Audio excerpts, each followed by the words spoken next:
Roebuck to approve lodger's tax request for the 2019 UFO Festival. Ms. Jennings. All right, good evening. This is a request for lodgers tax funding, not general fund.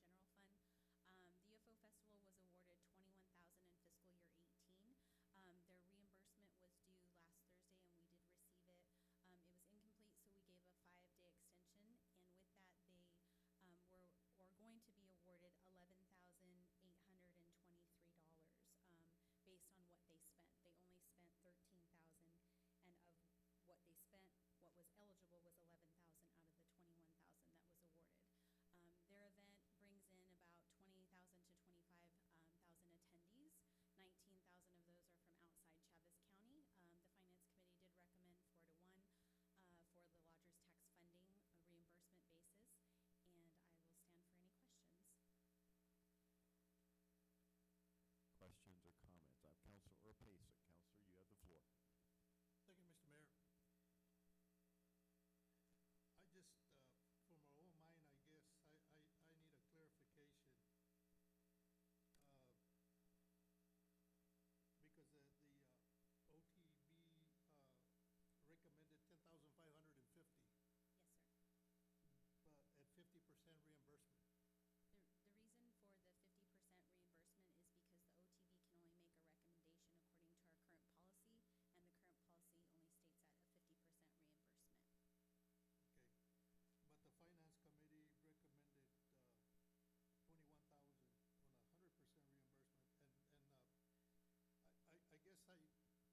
reimbursement, and I guess I need for you to explain to me the reimbursement process. Sure. For this case, it's $21,000 on a 100% reimbursement, meaning they spend the full $21,000, and the city will reimburse them the full $21,000. So in the last case, we awarded $21,000, but they only spent $13,000. So we're only going to pay them 13 of the 21 that are eligible. So had it been a 50% reimbursement, they would only be eligible for half. 10,000, whatever. Correct, yes. And the reason that it was 100% in this case is because they were considered a signature event last year. Okay. And and this is lodger's tax that we're talking about, right? Correct, yes.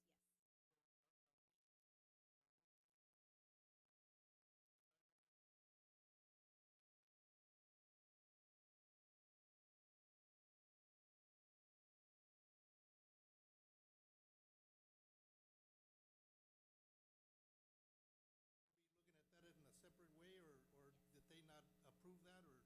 Yes, that will be looked at in a separate way. We had a directive to include it into an MOU, and there's opportunity to actually further discuss that. So myself, Commissioner Net, are going to work with Chair Powell to work together So is that something before us tomorrow? We're not taking action on it tonight, right? No, this is just for the lodgers tax funding.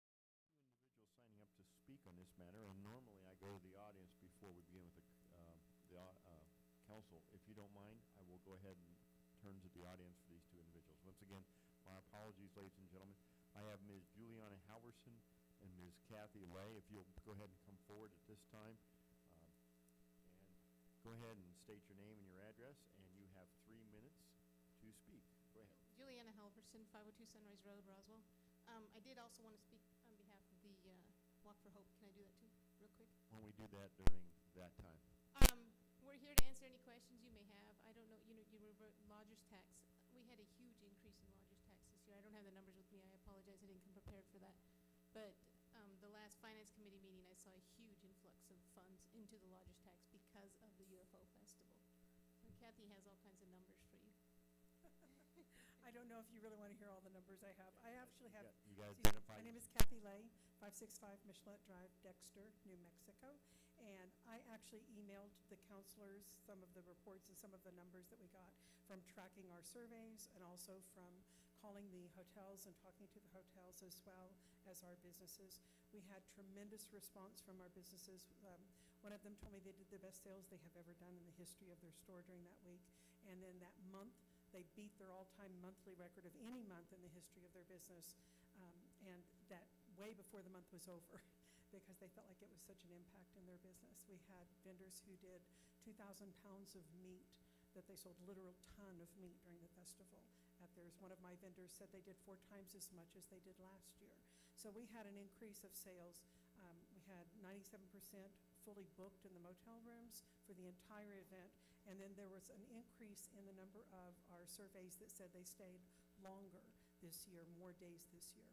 So we saw an incredible amount of impact economically, which are reflected in the GRT as well. We did surveys that we, like Juanita did a great job of just kind of touching on some of the things that we had. Of the people that stayed overnight, 59% stayed in Roswell multiple nights, or overnight and multiple nights. We had, like Juanita's already mentioned, the percentage that were from out of town. We had 43 of the 50 states that were represented in our surveys, direct surveys. We expect with the fact that probably only 10 to 15% filled it out, we're likely that we have hit all 50 states that were here. There were 7 different countries that were represented. We looked at the media impact. It was phenomenal. We had 75 printed online and TV stories that were done about the UFO Festival. In that, we also had ones from CNN. We had ones from the Express UK, International Business Times, Palestine, Herald Press. So it's from all over the world that they do articles about the UFO Festival and about Roswell. Because of that event, our city is getting a lot of promotion. That is just phenomenal branding for us. We had 4 hours and 45 minutes that I tracked with interviews that I did personally regarding the UFO Festival. If you do it at $8 a minute, that would be at a value of $2,280 worth of value for just the radio interviews that we did not have to actually pay for. It was public service announcements. And I do want to add, we are a committee of not just Main Street Roswell. We have people from all over this whole city. And we are very frugal. As you can see by this year, we didn't spend all the money. But we want to be able to have the money to spend. Like the New Mexico Magazine ads are an exorbitant amount of money. So we want to get more reach with our advertising. Thank you very much. Okay, thank you. I appreciate it. Excuse me, Councilor Sanchez and Councilor Grant and Councilor Best. Councilor Sanchez, you have the floor. Thank you, Mayor. I've got a couple of questions. I don't know if it would be to Ms. Lay on the UFO. Or Yes, sir. Juanita, this one, you have a sentence here. It says the deadline extension to provide the missing documentation was granted and is due on October the 9th, 2018. Was that turned in? Did you get that documentation? Yes, we did receive most of the documentation. There were a couple of pieces that were missing, but yes, we did receive it. Why are we missing a couple of pieces? It was just the verification of outside of Chavez County on some of their Facebook and social ads, and then documentation on their T-shirts that it included paid in part by City of Roswell lodger's tax. Unfortunately, that one did not include it, and that is why they went from the 13,000 down to the 11,000 because it was ineligible. Okay. And it was just an oversight. Printing oversight. And I did have these sheets for you. Sharon has them if you still want to look at them. Okay. And the other question was, I don't know if it's connected to the festival, but why do we continue to get such a bad report on,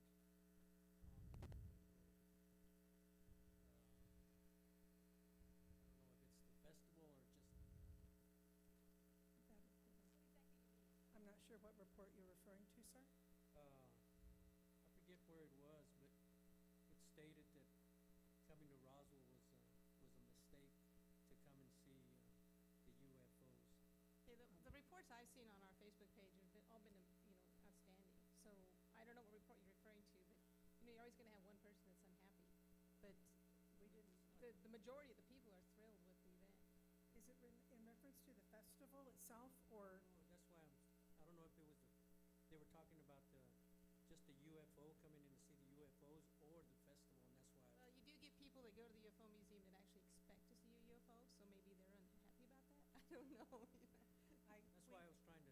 Yeah, as far as, now, one of the things we have seen that the UFO Museum, when we have met with them, they've talked about sometimes they will get people that come in expecting it to be more interactive, and less about the reading and documentation, and they're expecting artifacts. But they are actually currently working on a project to bring in additional hands-on things and more interactive exhibits and things, and that is something that we've actually been talking to them about, and that we're hoping is in the works, that will improve their public relations with the people that visit the museum. So I'm guessing, because they have said they do sometimes get responses from people, because it's an excessive amount of reading and photographs, and you just don't have a whole lot of hard artifacts.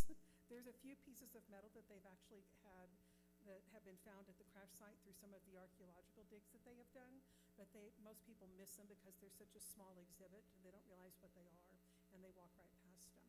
And I would like to add that we grow every year, and people from Roswell are getting more involved every year, and they're amazing. And we've gotten the support from the city and Juanita. Amazing. That's just been outstanding that we haven't seen in the past. So it's getting better every year. I was just wondering if the negative That's my guess. part of the UFO is affecting the festival itself. That's why. I don't think so. I know our parade this year, that we had less entries this year. That we know we did get some comments on, but we actually have been visiting with Mr. Nebb and different individuals, and we already have had people come forward from the community that are helping us work on projects to help increase the number of light float entries that come out for next year. So every year you look at what worked and what didn't work, and we keep trying to tweak it and improve it. We had over 25 different organizations and groups and businesses that came together to put this on, with, for the American Red Cross, the ENMUR, NIMI, the Excel, the City of Roswell, the Chambers. There were so many different ones. I don't want to start mentioning them because I know I'm going to miss some, because there's so many on my list. When I started listing all the people that came together to do this, the Key Club, all kinds of groups that came together to put this on and to volunteer. I actually tracked in one of the documents that I turned into the City of Roswell, in one of the reports that I turned in, it documented how many hours were put into this organization and donated time. I turned in that we had, if you use the independent wage sector calculator for the general hours, and then a low for the graphic design, it's kind of a low-end calculator for them, because they're like usually $100 an hour. We didn't count it at that.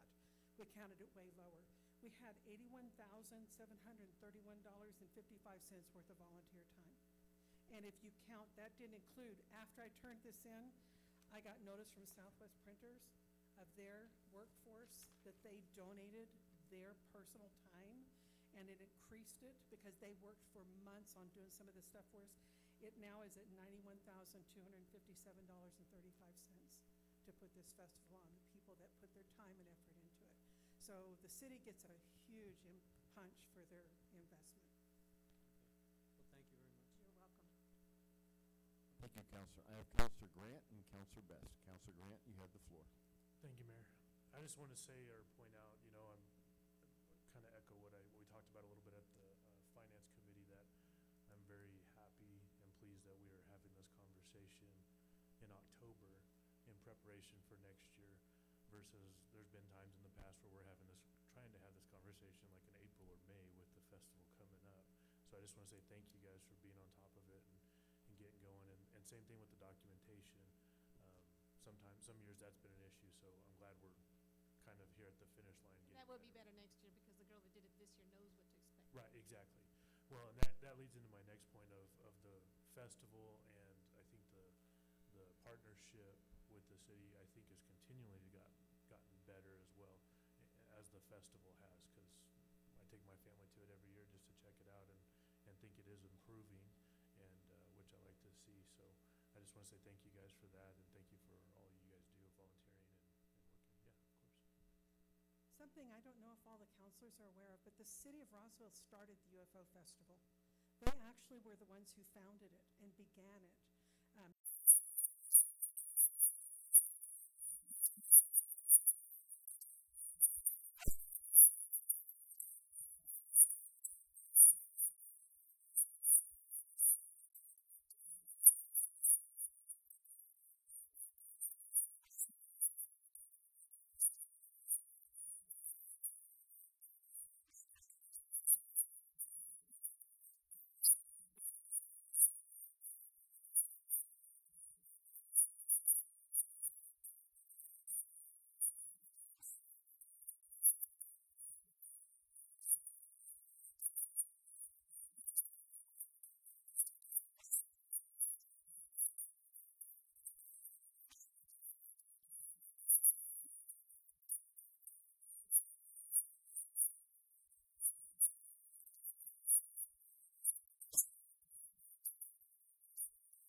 year the Key Club held. We do a call out for volunteers that starts several months ahead of time. Okay. So we're trying to get more of those. I just think it keeps getting bigger and bigger. During the 50th anniversary, we had a really big blowout, and then people got disillusioned. And I think we're slowly climbing that ladder back up, and I think we're becoming quite a partnership. And as long as we continue to partnership, we continue to have volunteers in everything we do, we've got it made. Thank you. All right, thank you, Counselor. I have Counselor Foster. You have the floor. Thank you, Mayor. One of the things I love having the figures that we were 97% booked during that time. But the other thing that I want to emphasize is the UFO Festival brings people in 365 days a year. And that's what, we like having that data, but we're not going to have the data for the rest of the 362 days. It brings them in all the time, and that's one of the things why we want to continue to push, having it and partner with you and keep having it as successful as we can have it. Well, with the media coverage we've been getting, it's been growing. I mean, last year was huge. I don't think we've ever had such media coverage as we had last year. So we saw an increase this year, in tourism, I think, because of that, and we hope to increase that all the time. And I want to thank you again for putting on such a good thank you. Thank you, Counselor. I have no one else on my list. Unless someone else wishes to speak, I will ask for a yes or I approves the request for lodger's tax funding for the UFO Festival. A no or nay rejects the funding. All those in favor signify by saying aye. Aye. Aye. Any opposed, say nay. Hearing none, seeing none, passes unanimously. Next up is item number 14. Counselor Stubbs. Thank you, Mr. Mayor. This is at the recommendation again of the legal committee, and a vote of 4-0. I move to approve resolution 18-62, allowing a waiver of municipal liens in exchange for rebuilding on vacant property. I have a motion by Counselor Stubbs and a second by Counselor Foster to approve resolution 1862. Mr. Holloman. Thank you, Mr. Mayor and Council. As Counselor Stubbs said, the idea behind this resolution is to encourage development. That is the underlying principle behind everything that we're trying to accomplish here. To give you a little bit of background, the city can acquire liens on properties. The most common way that we do that in recent years is if the city declares a building to be dangerous and unsafe building and then condemns it and then has to destroy it. The city is allowed by statute to place a lien on the property for the costs of having to have that building torn down. Same thing for having to mow weeds. The problem is that can lead to a situation a lot of times where the lien itself then is worth more than the lot that the lien is attached to. So a lot that might have been worth $40,000 with a house, the house gets torn down, it's now worth $1,200, and now we've got a $5,000 lien on it. The thought is that we would be willing, as a city, this resolution would be council's approval of the idea that the city could waive those liens if we had somebody come and say, I want to develop something, I'd like to put something there to rebuild that neighborhood. We would agree to waive those liens.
modify it as part of the law in the event that there was a change.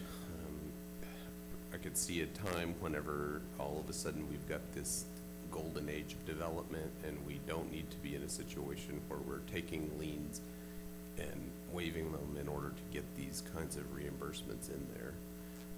I don't read, the ordinance provides us the ability to condemn a home and then tear it down and then place the lien. I don't read that ordinance as this resolution as being prohibited by that, where the resolution goes to our ability to enforce on the lien, which leads to the second point. I don't think that the city doesn't have to have foreclosed on the lien. The problem that we have seen is that in the past, we have not been very diligent about collecting on these liens. So we have a lot of outstanding liens that some may be enforceable, some may not be, but they stay on the books. So that whenever somebody looks at a property in order to develop it or to buy it, they see this lien that is worth more than what the tax assessor is on there, and so they just say, you know what, I don't even want to mess with that. So we're trying to avoid that kind of situation. So number one, and it arises, number one, at tax sales, you've got people who will look, a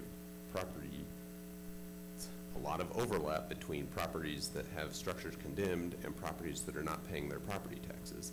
So they'll go up for sale at a tax sale, and a developer or somebody interested in buying it will do their homework, they'll see the lien, and that'll scare them off from it. So we're trying to provide a mechanism for them to be able to do that. Separate and apart from this, one of the big tasks that I have given Parker is to start following up on these liens and make sure that we are keeping current with them and enforcing them as necessary. And I'll say that even before we place the lien on a property and before we condemn the property, I really commend code enforcement for working with people. I mean, the last thing we want to do is to have to tear down a building.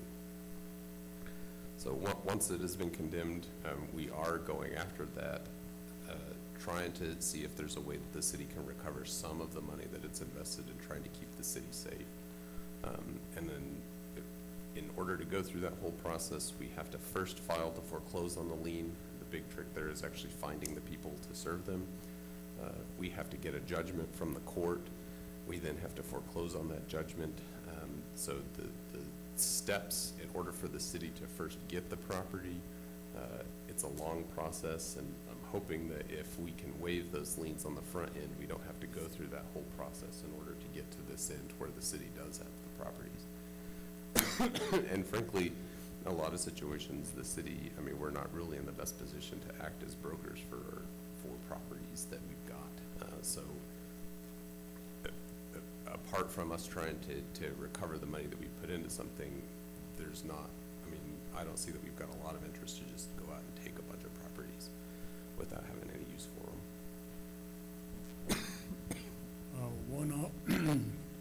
One alternative is to, if you haven't, I've got what you got.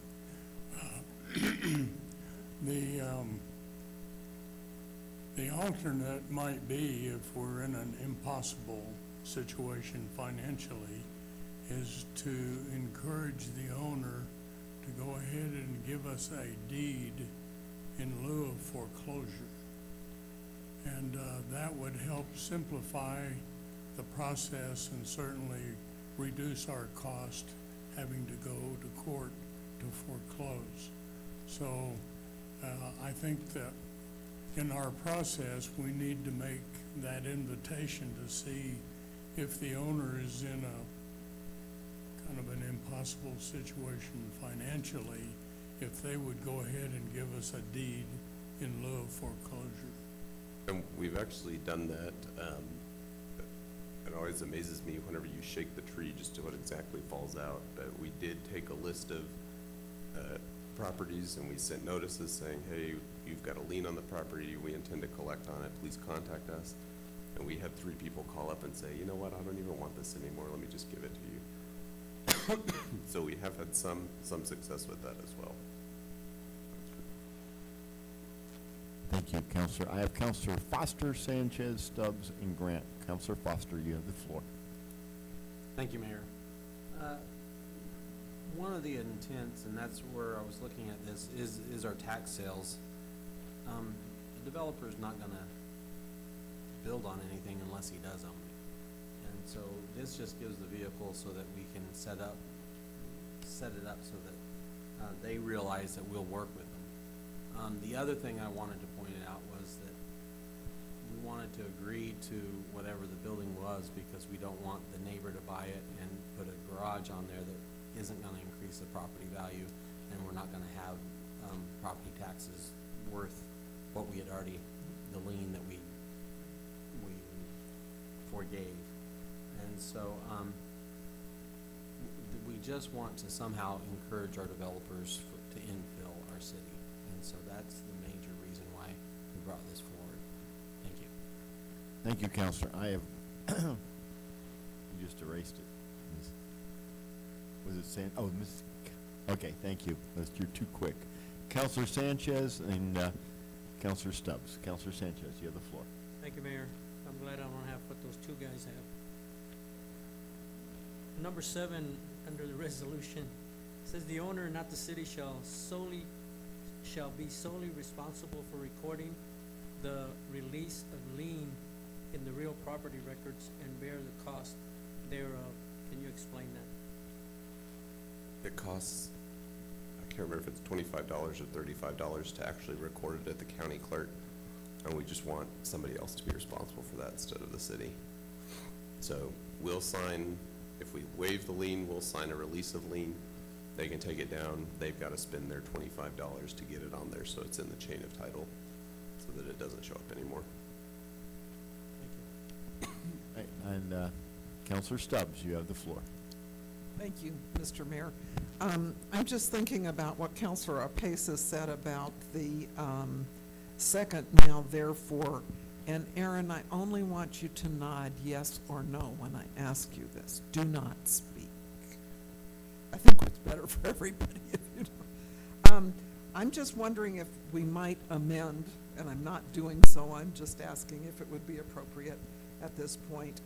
Number 2, therefore, to say, the city shall only enter into an agreement to waive and release its lien as provided for above, where it finds that the owner of such vacant property is a reputable real estate developer, or, in the city's discretion, the owner of the property presents a plan for construction which meets the city's approval. Do you want me to repeat it? Don't talk.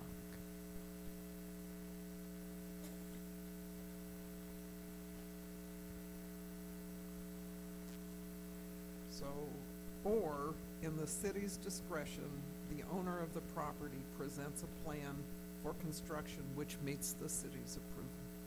Take out otherwise and add the owner of the property. Okay.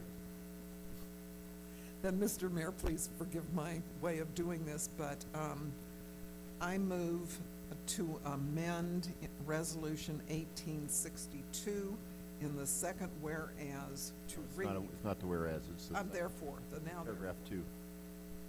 All right, sorry, then, thank you. The now, therefore, number 2. City shall only enter into an agreement to waive and release its liens as provided for above, where it finds that the owner of such vacant property is a reputable real estate developer, or, in the city's discretion, the owner of the property presents a plan for construction which meets the city's approval. Okay, Counselor, let me make sure we have this correct. You are in paragraph 2, the third line down, you are striking the word otherwise. Yes, sir. After the discretion, comma, you are inserting the owner of the property. Yes, sir. Okay, that is the motion. Do I have a second for this motion? I have a second by Counselor Foster. Council, we are now on an amendment to to proposed resolution 1862. Any discussion or debate on the amendment and only on the amendment? Seeing none, I will ask for a voice vote on the amendment. A yes or aye changes the language of paragraph 2, and I will repeat what the change is. Paragraph 2, third line down, striking the word otherwise, after the word discretion and a comma, insert the words the owner of the property. The rest of the language in paragraph 2 remains the same. A yes or aye approves this amendment, and the amendment only. A no or nay rejects the amendment. All those in favor of the amendment signify by saying aye. Aye. Any opposed, say nay. Hearing none, the amendment has passed unanimously. We are now on an amended Resolution 18-62. Counselor Stubbs, you still have the floor. I have nothing else, thank you. I have no one wishing to speak on my list. Is there anyone else? Counselor Oropesa.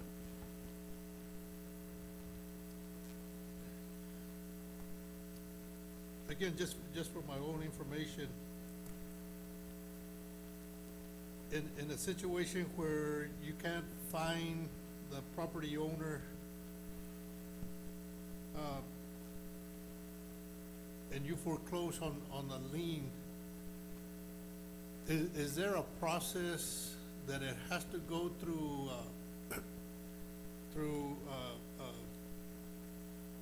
auction? Or does the city become the total owner and decides to put it out for bid, or how does it work?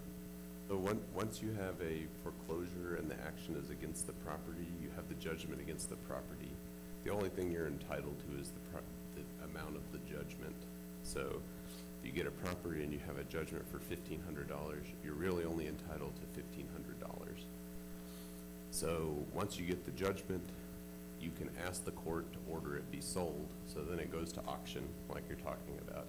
And the only way that the city would end up with the property is if the city chose to bid and was the only bidder, or bid at won the auction as the bid. But there's no way for the city to get the judgment and then immediately take control. It does have to go through an auction process. Okay, thank you. Thank you, Mr. Mayor. Thank you, Counselor. I have no one else indicating a desire to speak. I will therefore call for a voice vote. This is on the amended resolution. Once again, the resolution as we amended it. A yes or aye approves Resolution 1862 as amended, dealing with waiver of municipal liens. A no or nay rejects it. All those in favor signify by saying aye. Aye. Any opposed, say nay. Hearing none, seeing none, passes unanimously. Next up is item number 15, Counselor Grant. Thank you, Mayor. Mayor, I'd like to make a motion based on recommendation from the Finance Committee, the approval of Resolution 18-63, which details authorization and execution of a loan agreement and intercept agreement between the NMFA and the City of Roswell. I have a motion by Counselor Grant and a second by Counselor Foster to approve Resolution 1863, dealing with an agreement between the New Mexico Finance Administration and MFA and the City of Roswell. Ms. Garcia. Good evening, Mayor, members of the council. Again, this is Resolution 1863, and as Councilor Grant stated, this will detail authorization and execution of a loan agreement for 12 police vehicles that we have actually already purchased. Last month at council meeting, the city approved Resolution 1857, which allowed us to borrow from our general fund to purchase the vehicles, and which we have purchased, and they are here with us. I do have Mr. Daniel Alsop with the Waldrop firm who will talk to you about the resolution.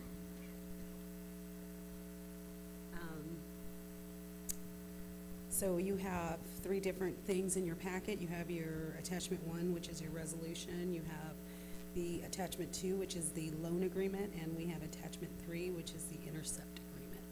Mr. President. Sir, will you go ahead and state your name and your organization? Thank you, Mr. Mayor, Councilors. I'm Daniel Alsup with the Model Sperling Law Firm, and we're acting as bond counsel to the city. It's nice to see you again. The resolution before you would authorize a loan in the amount of up to $750,000 for the acquisition of 12 police vehicles. The resolution provides that the loan would be repaid from a 0.25% increment of municipal infrastructure gross receipts tax. This is a gross receipts tax that was imposed originally in 1979, so it's not a new tax. It's only payable from that 0.25% increment of the municipal gross receipts tax. So that's the only pledge and lien that the loan agreement would have. The resolution and the loan agreement and intercept agreement are substantially in the format and terms as the resolutions and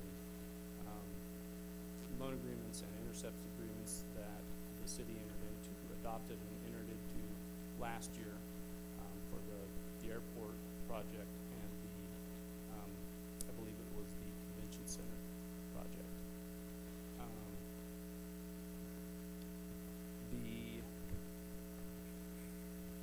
The city's financial advisor, RBC Capital Markets, the representatives could not be here. Mr. Harrigan is traveling out of state, and Ms. Gaysina has some bad strain of the bug that seems to be going around. So I'm happy to cover more on the resolution, or I can step into impersonating a financial advisor and go over some of the financial aspects of the loan. Why don't you go ahead and impersonate a financial advisor? Right. Need to grow a few inches to get. No, you need to grow about a foot. The expected interest rate on the loan agreement, actually, let me back up and cover timing just briefly. So the loan would go before the Finance Authority Board for their approval on October 25th. The final interest rate would be set at some point between then and November 30th. November 30th is when the loan would close. So the anticipated interest rate, based on today's rates, is 2.63%. That could move between now and November 30th, obviously. The financing term, the term of the loan is 5 years, so the final payment would be on August 1st, 2023. The approximate average annual debt service is $170,000. That breaks down to about $14,000 on a monthly basis. The 0.25% increment of municipal GRT in fiscal year 2018 generated a little bit over $2.5 million. So there's ample coverage there. With that, I'm happy to expand on anything that I've covered or answer any questions. Before I go to the council, I think we need to kind of clarify, this is essentially a car loan. Is that a good way to characterize this? So basically, we're borrowing money to buy vehicles, which actually we borrowed the money from our general fund to pay for the vehicles. Now we're reimbursing the general fund by borrowing from NMFA and making a payment over 5 years for these vehicles. Is that a good summary? Okay, I just wanted to kind of keep it simple. All right, Councilor Henderson, you have the floor. Thank you, Mayor. You answered my one question was how much the 0.25% generates, so we certainly have coverage there. I think that's the only question that I had. Thank you. All right, thank you. Councilors, anyone else wishing to have comments or questions on this matter?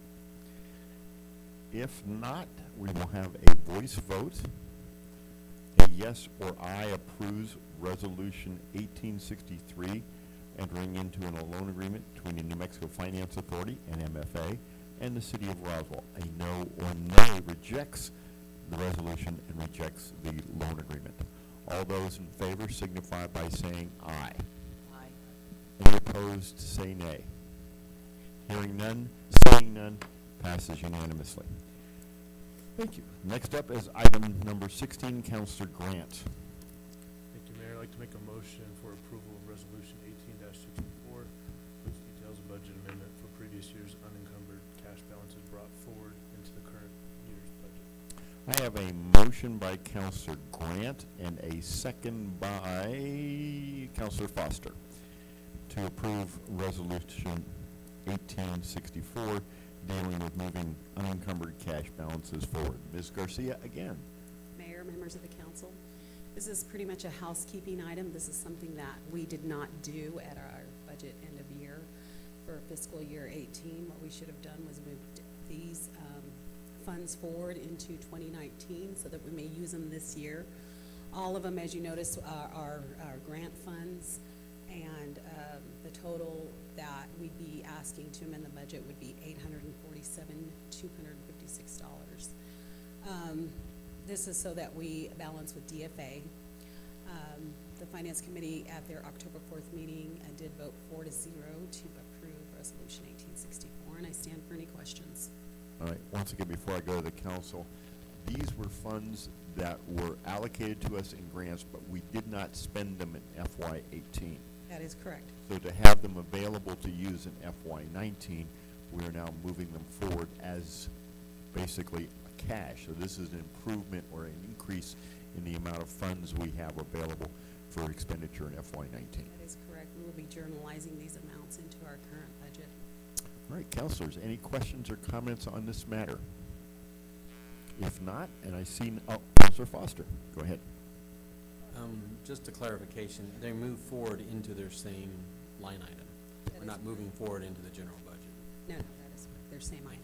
All right, thank you. Good question, Councilor. Anyone else wishing to comment or question? If not, I will ask for a voice vote. A yes or aye approves Resolution 1864, dealing with moving forward unencumbered cash balances from FY18 into FY19. A no or nay rejects the resolution. All those in favor, please signify by saying aye. Aye. Any opposed, please say nay. Hearing none, seeing none, passes unanimously. Thank you, ma'am. Next up is item number 17. Councilor Grant. Thank you, Mayor. Based on a recommendation from the Finance Committee, I'd like to make an approval for waiver of certain special events for the Chavez County Cancer Fund's 2019 Walk for Hope. The fees amount $2,461.25 for city services requested.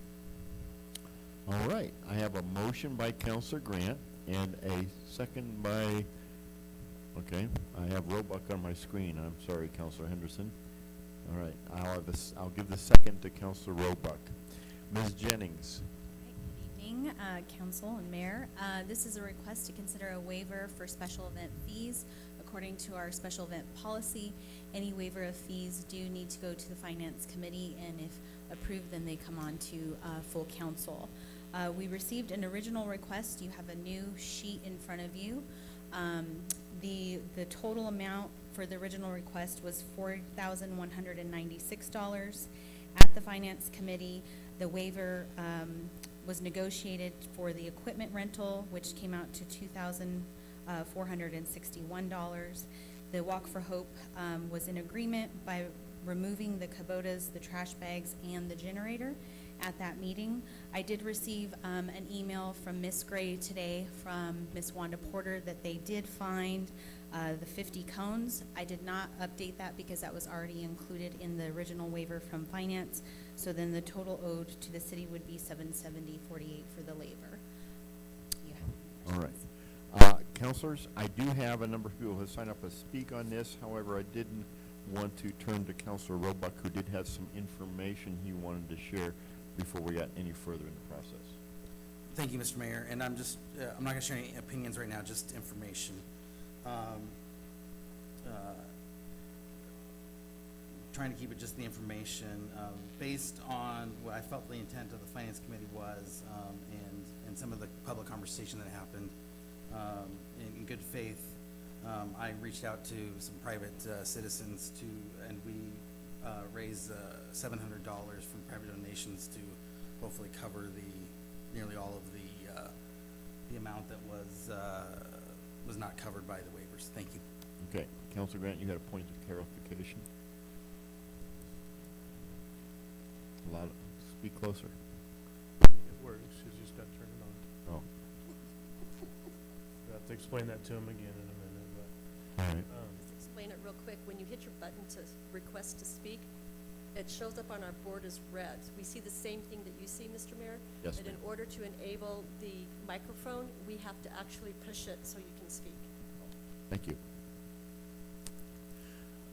We talked about the generator last week, and I don't know who from the board is here that was there on. Did we find out whether we needed the generator or not? So I did reach out to the Parks and Recreation, and for the stage, a generator is not needed unless there are additional powers supply provided. So it would either need a 228 or a 110 volt. My understanding is that it can work without the generator, but depending on the needs, if they were trying to plug in more powers, for example, the sound system, then perhaps you would need the generator. Okay. Did they clarify whether they needed it or not, or? Because we There didn't was no really have an answer. There's no change in that. In what was requested. Okay, let's go to the audience, and then we can come back and clarify some stuff. Okay. We have a number of people who wish to speak on this. All right, ladies and gentlemen, to expedite matters, what I will do is I will read off the names of those who have signed up to speak on this. I will call out 3 individuals at a time, and I'll ask you to line up at the podium. When it's your turn to speak, state your name, state your address. You will have 3 minutes. I would encourage ones to say something new. In other words, if someone has already said what you wish to say, you can say simply, I agree with this individual, and that I would like to add X. That way, everyone gets a chance to speak promptly. I will, after an individual speaks, I will call for another individual to join the line at the end. That way we move forward in a prompt manner. So, saying all of that, the first 3 individuals, and I will apologize ahead of time if I am unable to read someone's handwriting, or if I mispronounce someone's last name, but with a last name like Kintai, I guarantee you I've had my name butchered more than you have.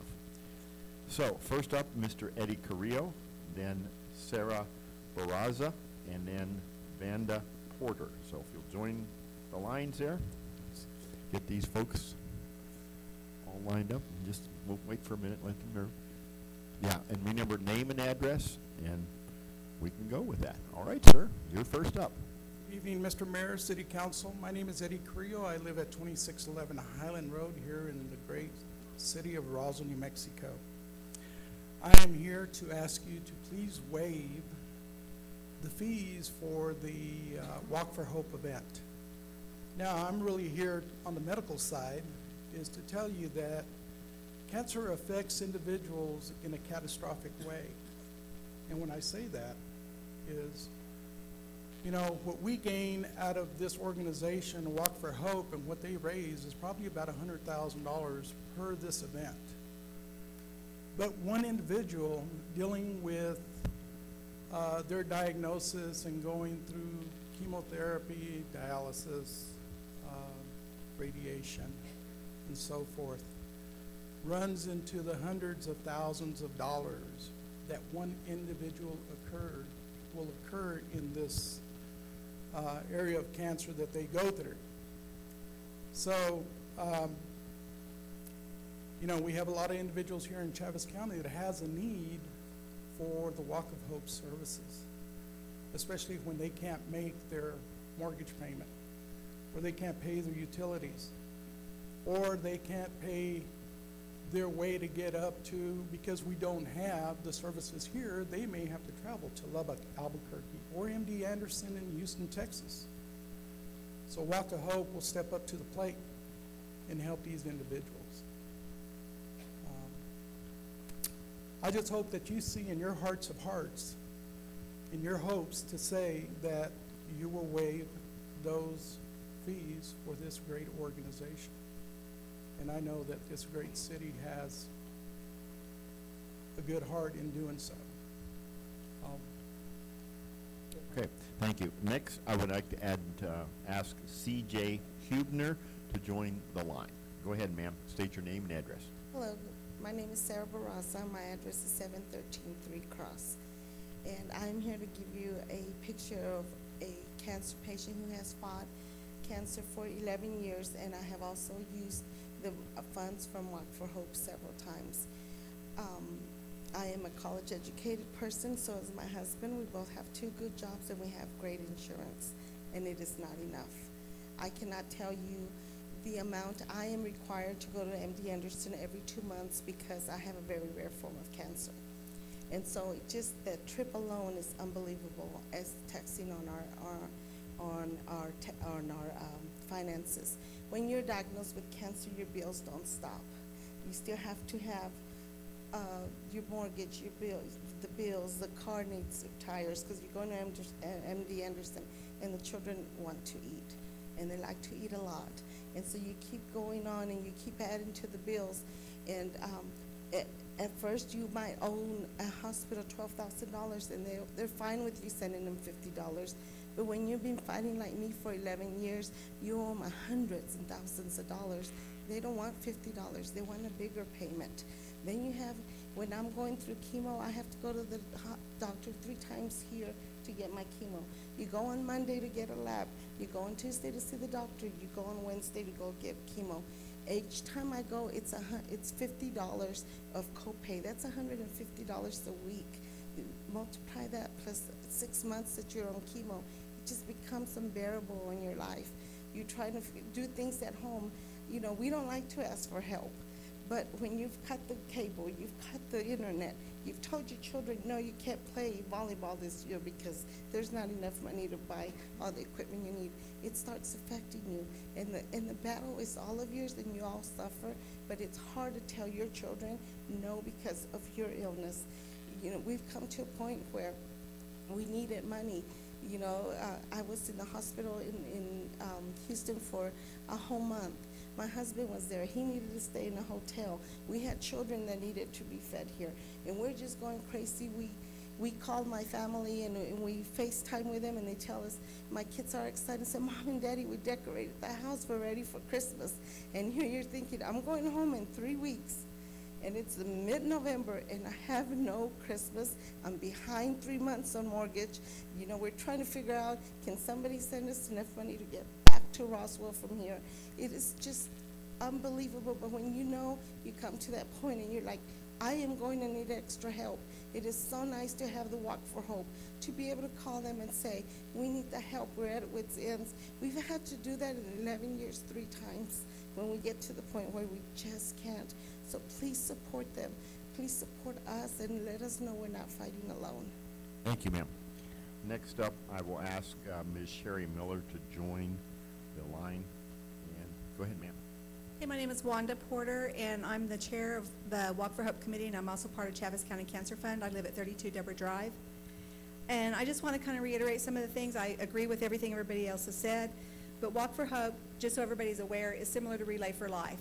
The big difference is, between those 2 things, is all the money that's raised stays here. It doesn't go off to a national organization. It's not used to pay for paid employees for them to travel or anything else like that. We keep all the money that we raise through Walk for Hope. We keep it here in Chaves County to help people. In the 9 years, because this next year is going to be our 10th year anniversary, but in 9 years we've raised over $563,733.83, which we've given back out into the community to help people that are going through cancer treatment.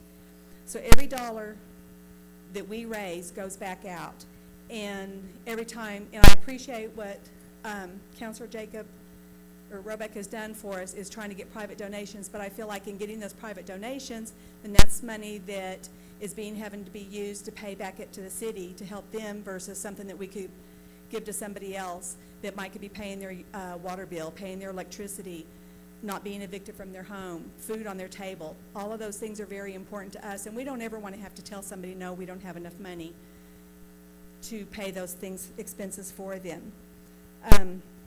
I know some people have said they donate to American Cancer Society also.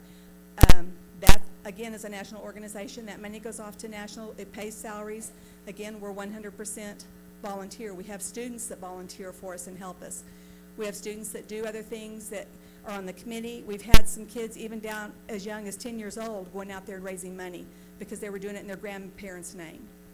So, I mean, it's a wonderful organization. I think it brings a lot of the community together, and I just hope and pray that y'all would see that and support us in that way in waiving all of the fees that we were requesting. Also, I want to make one note on the generator.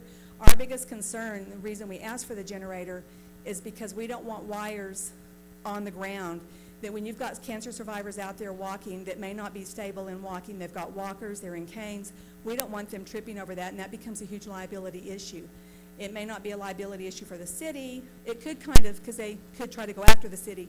We have liability insurance for out there, but we have it there to cover just in case, but we don't ever want to have to fall back on that because somebody did fall because there were cords out there. So that's the biggest issue when having the generator versus not having it. Thank you. Okay, thank you. Next to join the line is Ms. Julie Morrow. Go ahead, ma'am. Hello, Council and Mayor. My name is C.J. Hubner. I live at 388 One Horse Road. I'm here to speak to you as a committee member of the Walk for Hope and a member of the Chaves County Cancer Fund. I also am the practice manager for Chimera Cancer Treatment Center here in Roswell. I see on a daily basis the results of Chaves County Cancer Fund donating to our patients. When you're a cancer patient, your debt increases tenfold. I lost my first husband, my children's father, to cancer. I walked through those steps. I understand what they face. This young lady who explained to you that she is college educated, and both her and her husband, they have tremendous debt. They shouldn't have to worry about feeding their kids. They shouldn't have to worry about paying those co-pays. They shouldn't have to worry about those unsurmountable medical bills. But the reality of the situation, that's where we are at in our time. Insurances are trying to pay less and less, which means co-pays, deductibles have increased significantly over the past few years. Chemotherapy, one treatment, can be over $10,000, one treatment. Some of these patients are having treatment over a period of 6 months. This young lady's been going through it for years. I lost my husband after 1 year of diagnosis, so we had 1 year of debt. These patients in this community need our help. They need every penny, every dime that the Cancer Fund can give to them. We ask you, please waive the fee. This service is so important to our community. Chimera tries very hard to provide excellent care, but there are some cancers that we cannot treat. Severe leukemias, we have to refer out to MD Anderson. There's rare cancers that are being discovered every day. Treatments are not available here locally. We strive every day to be able to take care of those. Some of them we have to send out to get treatment regimens and then come back and receive their treatments here. Some of those we can't do that. They have the expense of travel. They've lost wages because they can't work. They're being treated for cancer. We ask you to really consider waiving these fees for the Cancer Fund. Thank you. Thank you. Next and final person on the list is Neil Rowe. Go ahead, ma'am. Sherry Miller, 12 Loma Verde Lane, Roswell, New Mexico. After what we've heard, there's not much more important thing that I can say, but I would like to make sure that everyone knows that we are 100% volunteers. There is no paid staff. Nobody makes anything on anything that we do. And besides the fact that this is our biggest fundraiser, and we're working on obviously trying to raise more funds because it's not enough anymore. But Walk for Hope is also a time for healing, celebrating survivors, and remembering the loved ones that we've lost. Thank you. Thank you, ma'am.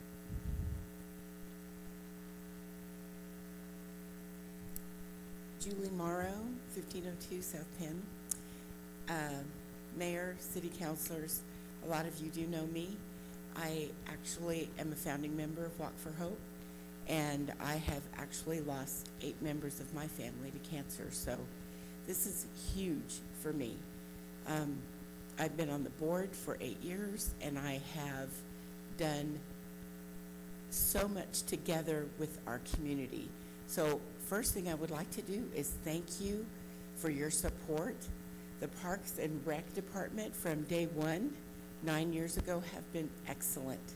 And we have really loved working together with them. Every year they become more supportive, and they have bent over backwards to do whatever needs to get done as we do this walk. I just want to remind you that Walk for Hope is the largest single event and biggest fundraiser in this community. The first year we started, we had 850 people. I know they have a lot of other walks. We've already mentioned a few of them, but a lot of that does go out to the national organizations, and it does not stay here. As Sherry just mentioned, it's not just for fundraising, it's for healing, it's for honoring people who have gone before us, it's for supporting the survivors as they're going through the disease. We have, on the average, of 2,500 to 3,500 people at the walk at that event. In 2015, we had almost 7,000 people at that event. What that speaks to you about is how well invested our community is and how very much affected they are by this disease. I don't know, I don't meet people who have not met someone or had friends or family who haven't gone through it. So again, as I mentioned, everything that we make, with the exception of, liability insurance just for that event, is a lot of money. But we want to do what's right because we want to make sure that the city is covered. So we will spend that money to do that. But everything else needs to go back to these people. You heard Sarah's story. It's phenomenal, the financial expense for them. So I ask that you consider waiving those fees. And if I'd like a show of hands, who has not been to Walk for Hope on this up here? Who has not been to Walk for Hope? Well, so we don't have this discussion next time. Go to Walk for Hope this next year so you can see for yourself the effect and the wonderful camaraderie it has for our city. And I again thank you in advance for your help. Thank you, ma'am. Sir? Good evening. Usually I'm pretty upbeat when I come to things like this, but in many ways that was depressing. I'm Neil Rowe. My address is 10 Palacio Street, Roswell, New Mexico. Very short, very brief. My sister, I'm disclosing this right now, is Sherry Miller Rowe, and she's been on this board for many years. So I have been to Walk for Hope. So has my young son since he was about 8 or 9 years old. He's 14 now, and so has Adam's children. It's amazing what happens out there. I just want to say that I agree with everyone here. I also feel that everyone here pretty much understands what you do. And however this plays out, they will understand that as well. But this is, as it's been explained to you already, this is very different than many other events. And I don't even think I have to get into it. They did such a great job explaining what they really do and where the money comes from, and no one's paid at all. And I've watched my sister. It's not the things they do, the things they make, the things they sell. They're buying stuff with their own money. They're spending their own time getting ready for Walk for Hope. It's quite an event. So I signed up to speak just because I've been working with my sister a little bit since before the Finance Committee, and whatever guidance I could give her, I tried to do that. And I just thought I would sign up just in case, but I realized when we were all finished that I didn't really need to be in line. They did it all, they said it all. But I wanted to get up here and thank you all. So thank you. Okay, thank you.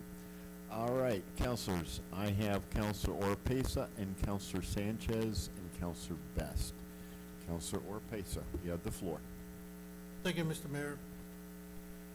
You know, this is such an important event that this type of illness does not discriminate. It doesn't matter what color you are, how rich you are, how poor you are. It will happen to all of us. And so, you know, I'm having a hard time understanding why we're only asking for 2461 as opposed to the 4196. You know, I personally have gone through this with family members, and it's not a good feeling. So, with that in mind, Mr. Mayor, I want to amend the motion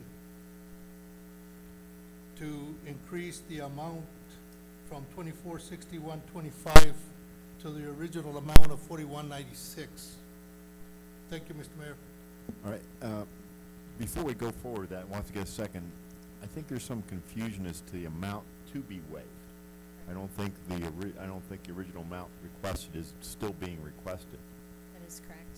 They have found the Kubota's trash bags and generator that was agreed upon at the Finance Committee. They have found those elsewhere, and they do not need the city's support on those. As well as today, I did receive the email from Ms. Porter that they also found the cones, which are a $50 charge, and they do not need those anymore. So what they're asking for now is? They're asking for now is the items listed on your sheet in blue that were waived by finance, minus that $50 charge of cones. They did find those. So it would be the sanitation waiver for $236.25, Cielo Grande rental for $500, the restrooms for $100, the large stage for $1,000, the bleachers for $200, the sound system for $125, the 40 by 40 tent for $250. Okay, so the remaining sum that the city is asking for is? It was $241.61.25, and you would subtract $50 from that. But what we're still outstanding fees the city is asking for is? $770.48. So, Counselor, that's where we're at. So, do you want to readdress your motion? Well, I make a motion or amend the motion to include the 770 then, instead of the full 4196. Because that 770 is 48 is the labor cost. I can make a suggestion. Why don't you just make a motion to waive all fees? That's simpler if you don't mind. Okay, then I'll take back the language, and I'll make an amendment to say to waive all the fees. Okay, I have a motion by Councilor Oropesa to waive all fees associated with the Walk for Hope. Do I have a second? I have a second by Councilor Peterson. Now, Council, we are on an amendment to this request. The amendment would waive all fees. Do I have any discussion or comments on the amendment? All right, I've got Grant, Stubbs, and Roebuck. I'm going to have to write this down. Okay, go ahead, Councilor Grant, you have the floor. Well, we just made an amendment on, Councilor Pesa didn't understand what you just made an amendment on to include. And you just said all the fees what? Requested, all the fees that are needed, or all the fees? And all this goes back to the discussion, the lengthy discussion that we had at Finance Committee, because of the labor portion of this. Some of the requests were for city personnel to be driving some of the board members around during the event. And I applaud you for going out and getting the sponsorship or the items needed for that. But we're running into a challenge, as we had the discussion as well, with our Parks and Rec staff, and this would have been overtime hours, on the same time that we're around the same weekend when we're gonna be trying to open up the aquatic center portion. So all these items were addressed in the Finance Committee, and there was issues, and we had good faith negotiations back and forth at the Finance Committee. So I would just say that whatever the motion is, if it passes, it needs to be identified of what we're waiving. Because just waiving all fees does not identify even the fees that they're requesting or staff members' time. Okay. I have Counselor Stubbs and Counselor Roebuck. Counselor Stubbs. Mr. Mayor, thank you very much. Let me, because we're discussing just the amendment. I wonder if, Yes. if both Ms. Porter and Mrs. Miller could come back to the podium and answer a few questions, because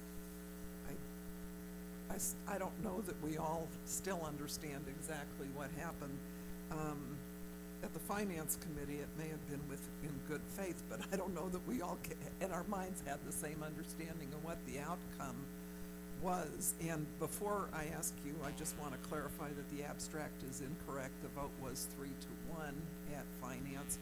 I voted no because I did not believe it was enough to sustain what they try to do in this community. So ladies, I'm just wondering, what really are you able to provide without dipping too much into your funds? The easiest way I can tell you is we go back to the original amount and we deduct, and we do need the generator. I hope that's still in there regardless how we go, which was just discussed a little while ago. But if we take away the vehicles, which also includes the 3 drivers that we would not be needing, the trash bags that we would not be needing, that was $165, so it was $300, $165, and the $50 for the cones. If we deduct that, I believe it's about, would be like $3,681. That's not including the change that was on there. But if you deduct those 3 items that we have come up with to take care of, then that is the amount that we're requesting to be waived. Okay, I'm sorry, Mr. Mayor. I'm still not good on the actual number. So the actual number you're asking to be waived is the 3618? I think it's about 3681. If you take the original number, the 40, was it 41?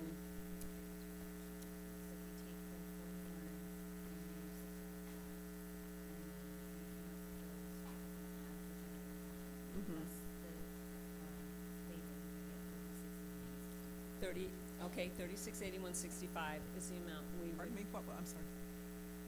$3,681.65. Okay. And that means that you're paying for the vehicles, the trash bags, and the cones. Cones. And you do need the generator. Yes. We just feel like for safety issues, we would rather have the generator out there because we think the cost of that generator would be a lot less than the liability of somebody falling. And I also think part of it is that there is electricity that gets used other places, so instead of so much electricity being used at the stage, I think the generator makes a difference on that too. So, thank you, ladies, I appreciate it. So, I'm wondering, Mr. Mayor, if Councilor Oropesa might want to change his motion to waiving the $3,681.65, as opposed to the total that they originally asked for of $41,9673.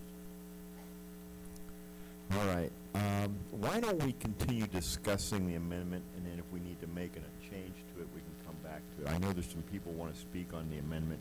Let's continue down that road, because we might get some more clarification before we do anything else. So let's continue. Counselor, you still have the floor. Yes. Okay, we will come back to it in a minute, but I know Counselor Roebuck and Counselor Foster wanted to talk on the amendment as it stands now. If there's a need to change the amendment, we can do that. So Roebuck, Foster, waiving all fees is the motion before us. Roebuck and then Foster. Roebuck. Thank you, Mr. Mayor. There's a couple of issues, I think, even in the amendment, and I think the amendment goes to the heart of this discussion in some ways about waiving some versus all the fees. Now, on my short time on the Finance Committee, I have pretty consistently, if not almost entirely, voted to give waivers. And so I want to attempt to explain maybe the people who have voted against the waivers, or at least reasons why I think that their votes make sense. Obviously, I can't speak for them, but I think these are some things that are being considered as part of the reason why we want to waive all the fees. The first point that I think is really important is the financial solvency of the city. The city has to manage its finances tightly. Unlike the average family, which hopefully has a consistent paycheck, the city doesn't know what its paycheck is from month to month. In this case, gross receipts tax. We do have to be very careful we don't dwindle our reserves too far, or the city as a whole will pay a price. Protecting the reserves requires sometimes we say no to expenses that organizations can cover themselves. The second thing that, as I was thinking about this, is what I consider the greater good argument. As we allocate funds, we want to allocate funds so they will create the greatest good for the community. And the reality is that some of these funds, if we were to allocate them to help this further help the Walk for Hope, those same funds actually help those same people, because those money go to pay for the police that protect the police that protect them. It goes to help pave the roads that they use. And so even in some ways it's a robbing Peter to pay Paul thing. And those are the responsibilities the city has to create the greater good for the community. The city cannot go out and do fundraisers for roads. That's not the way the system works. And so we don't have that luxury. So we have to be very careful when we move and allocate funds for things that are outside of our main purpose. I've often said, so much of this stuff, it's the responsibility, and from my Christian background, this stuff's the responsibility of the churches and the religious organizations to take care of these kind of needs, because they're better suited to that than the city. The other thing too, and this does not apply to Walk for Life. I'm sorry, Walk for Hope. But generally speaking, as we're trying to think about, as we're working on the philosophy on all this, the other thing is that encouraging organizations to build relationships with the community. Organizations, and again, this you guys do a great job. You guys are fantastic at it, and I think that we're all really impressed with that. At least certainly I am. The organizations that come to the city and get the city to write a check to cover the entire expense for something, then they are not actually going out and asking people for those funds. And as somebody who's done a lot of fundraising for nonprofits, there's a double benefit to that for these organizations. Obviously they get the money they need to operate, but more importantly, they get advocates. They get people who believe in them. They build advocates for their cause. And so I think as the city, we want to make sure that organizations do not become dependent on the city just writing a check, and encourage them to build a relationship with the community. So I am planning on voting in favor of waiving the money. One of the reasons why I went out and raised the $700 is because I wanted to be able to speak on these very important issues at the same time being able to say that what you guys are doing is extremely important. It was important enough for me to go and say, okay, let's get this thing covered for them, because what you guys do is truly amazing. But for us to make this waiver for this full amount without considering our fiscal responsibility, and when we worked on this, we came up with this number. We basically looked at the stuff and said, okay, what are the hard costs to the city? What are the things that are literally going to hit GRT directly, the general fund directly? And that's where effectively is the labor. And then what are the things that we already own the generator, we already own the stage. It's not going to cost us any more for you guys to use that in the immediate short term. Obviously, there's maintenance expenses, stuff like that, but there's no immediate expense. And those are the things we felt like, well, that's easy for us to do for this organization. So I guess trying to limit it to just the amendment. That's why, and I've got some more comments, I'll make them afterward, but that's why I think that we should not amend this at this point. Not because they're not a worthy cause, but because we have to be disciplined about how and why we spend money, and we got to figure out ways to do it fairly, and that's another conversation I'm going to wait until after we've passed the amendment. Thank you. On the amendment list, which is separate from the overall discussion, I have Counselor Foster and then Counselor Best. Counselor Foster, you have the floor. Thank you, Mayor. So my understanding is you're needing the generator so that you don't have cords. So then that goes back to, do we not need then the spiders out there after all? So then that's, we still need those two? Okay, well, because that's why I was thinking that if we were going to get the generator and you didn't need that, then that would be something we needed to read too. The other question I still had was, these estimates of cost, do we know where we got them? I mean, So the costs come from Resolution 1836 that was passed recently, which is the fee schedule for special event recreation division. so it takes an electrician 5 hours, or 2 electricians 10 hours to put 3 spiders? That's the, trying to figure that one out is what, that throws me. Because it just doesn't seem, so I would say, if that's what we were gonna charge, we should charge the hours that are actually used. And not just a flat fee of 10 hours for something that I don't see how that could take that long. The other confusion I have is the fire department says number of staff 3, number of staff hours 4, but then 2 personnel with trucks for first aid. So that I get lost on. I don't know, my math doesn't work that way. I can't divide 3 people into 2 and 2 trucks. So can I have an explanation of that? Sure. So these are the numbers that we get from each of the departments when we take this to set. We use the fee resolution, and they usually submit this back to us, and this is how this estimate is generated.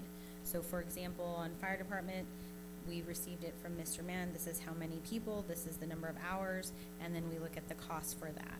These are just notes of what is needed for their event. It's not necessarily this is what they've requested, it's the notes from our own meetings. The same for, I would say the same for special electronics for Cliff. When he's out there, he may need cord, he may need more, he may need less. After the events, they are required to turn in what the cost of the city really was for those events, and then those are then turned in, and they're put on the other handout that you received, which is the total cost of the city for 2018. And you'll see there it's broken out where we're at for this year for personnel, for equipment, lodger's tax, and general fund. So the fee of the 770 is an estimate. Correct. Okay, then that would be, that I can understand and that works. And just to saying it, putting it on the high side just to make sure that if we come under that is fine. But I was just trying to figure out how it would take 2 electricians that long to put something out that we probably already have, that we have to just plug in or even hardwire. Doesn't seem like it'd take that long. Okay, I yield. And last up is Counselor Best on the amendment. Counselor Best, you have the floor. On the amendment, you folks aren't gonna like me. I agree with everything Counselor Roebuck says. Again, this is a business. If we keep handing out money and we have no way of getting it back in, we're not going to be able to keep handing out money and helping. I have a few questions. I want to know if Chaves County Cancer Fund is the exact same thing as or the Walk of Hope, or if it's 2 separate entities, 2 separate 501c. She's saying 2 back there.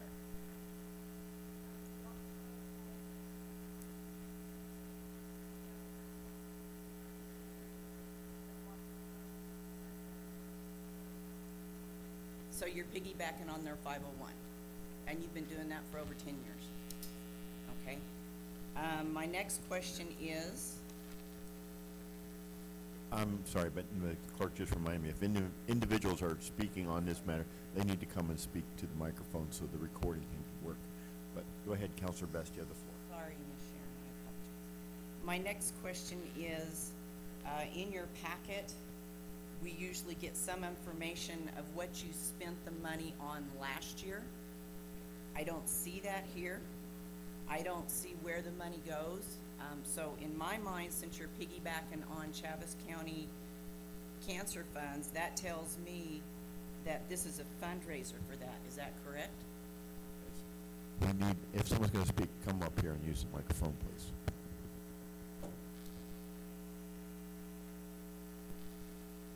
Hey, just for clarification, what are you saying as far as last year that was spent, as far as the money raised by Walk for Hope last year, or what the city gave us last year?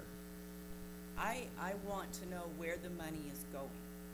In other words, we're providing X amount of dollars in kind, so you can spend the money elsewhere for your cancer patient. Now, understand, my mother had cancer 10 years, been through it. It was back in the 70s when it was really bad and you didn't have pills and chemo by the arm. It was surgery and everything else. So I've been there, cleaned up the messes. So my heart goes out to you. But we're a business over here and you're asking for a donation. It's not necessarily word donation because that's against the law for cities to donate, but it's essentially more or less the same thing. So I'm wanting to know, like, the UFO has a list of where they spent their items, whether it was, because this isn't lodger's tax, I get that, but it tells me where the money is going. For all I know, in my little pea brain, somebody could be taking it home and there's no receipts. Okay, I'm the treasurer for Chaves County Cancer Fund, so I can tell you that Walk for Hope, our main expenditure is for the liability insurance for the event that night. Then Chaves County Cancer Fund, their main expense is, again, liability for the board to cover them. Everything else goes back out into the community. We buy groceries, we pay people's water bills, we pay their electric bills, their gas bills, we make car payments so that they have a vehicle to go to cancer treatment, we pay their house payments so they don't get evicted from their homes. We've paid car insurance, we've paid taxes. I understand that. I understand that's what you're telling me. But I've never been there, never done that, haven't looked at anything. Okay, my next question is, what exactly have you asked Chaves County to help you with, since you are a Chaves County entity and a 501c3 with the Chaves County Cancer Funds? Have you gone to the commission and asked them to pay for this? Because they are part of us. I mean, they're a government entity, and they need to sit up, and since you're helping everybody in Chaves County, that needs to happen also. So their part of your funding could come from there. I congratulate you on your volunteers. I love volunteers. I volunteer for tons of stuff in the city. My next thing is, why should we give you this when we denied Buddy Walk? I don't know what Buddy Walk does, but I mean, it goes, I'm assuming most of it goes to their national organization, I think. I'm guessing theirs is more for the awareness. But I they're also doing here. want to bring aware, we are now grabbing the reins to this horse, which is the city, and I talk a little bit different than everybody else. We're finally getting a hold of our steering wheel and our gears. We're able to gear down, we're able to sit back, we're able to see where our money's been going, who it's been going to.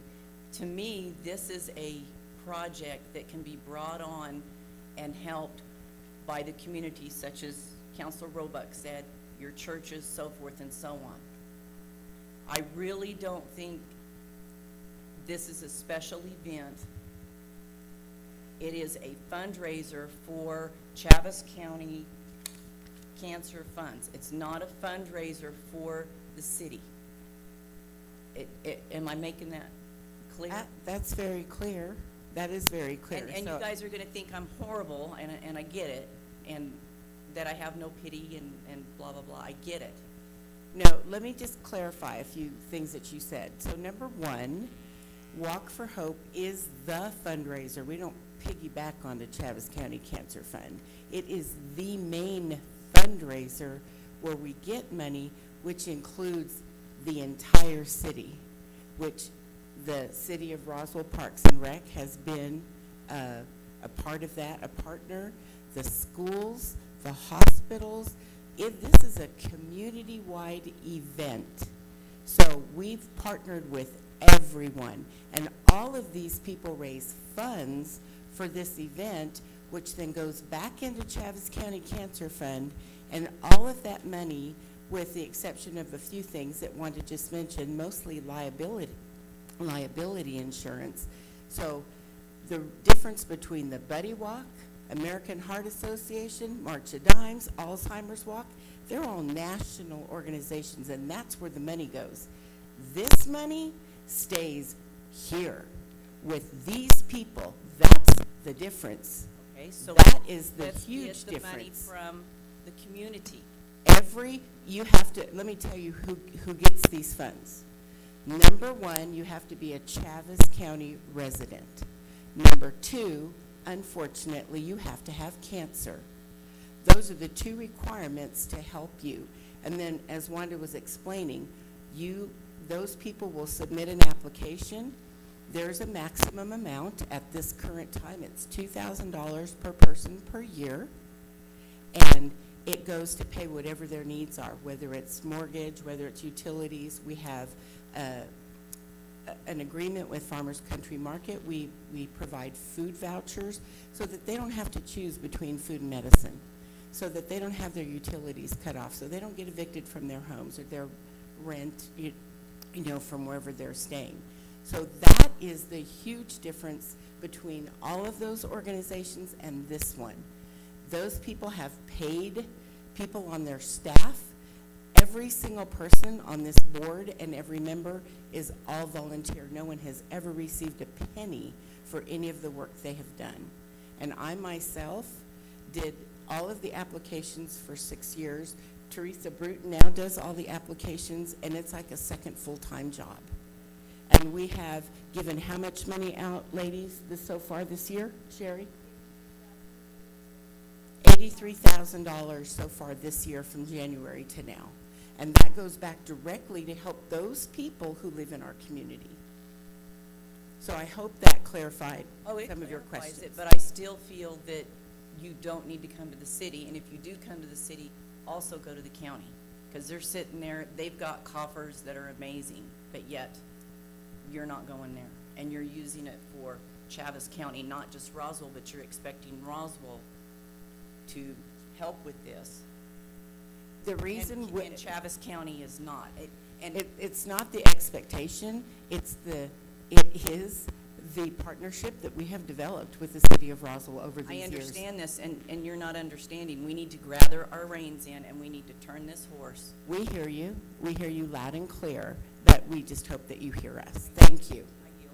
All right. I have Councilor Oropesa and Councilor Peterson. Councilor Oropesa, you have the floor. Thank you, Mr. Mayor. I am amazed at the discussion that we're having. I am amazed that some of us consider the city to be a business when in reality it's not. It has business aspects to it, but it is not a business. Because the main money that we get comes from the people. No, all right. Ladies and gentlemen, we do not do that at city council meetings. You do it again, you're going to be removed. Captain, if you need to get more people here, you do it. But this is not the forum for that. Passions are intense. I get that. But this is a governing body responsible for serious responsibilities. As such, we will maintain decorum or you will be evicted. Period. Is that understood? One more outbreak, you're gone. Councilor, you have the floor. Thank you, Mr. Mayor. As I was saying, I don't believe the city has a responsibility to manage its money. But that money comes from the taxpayers. It doesn't belong to the city. It belongs to the taxpayers. And whether this organization goes to the county or doesn't go to the county is neither here nor there. Because what you're doing is you're coming to us and asking for money to help you out, to try and help the individuals that need so much help.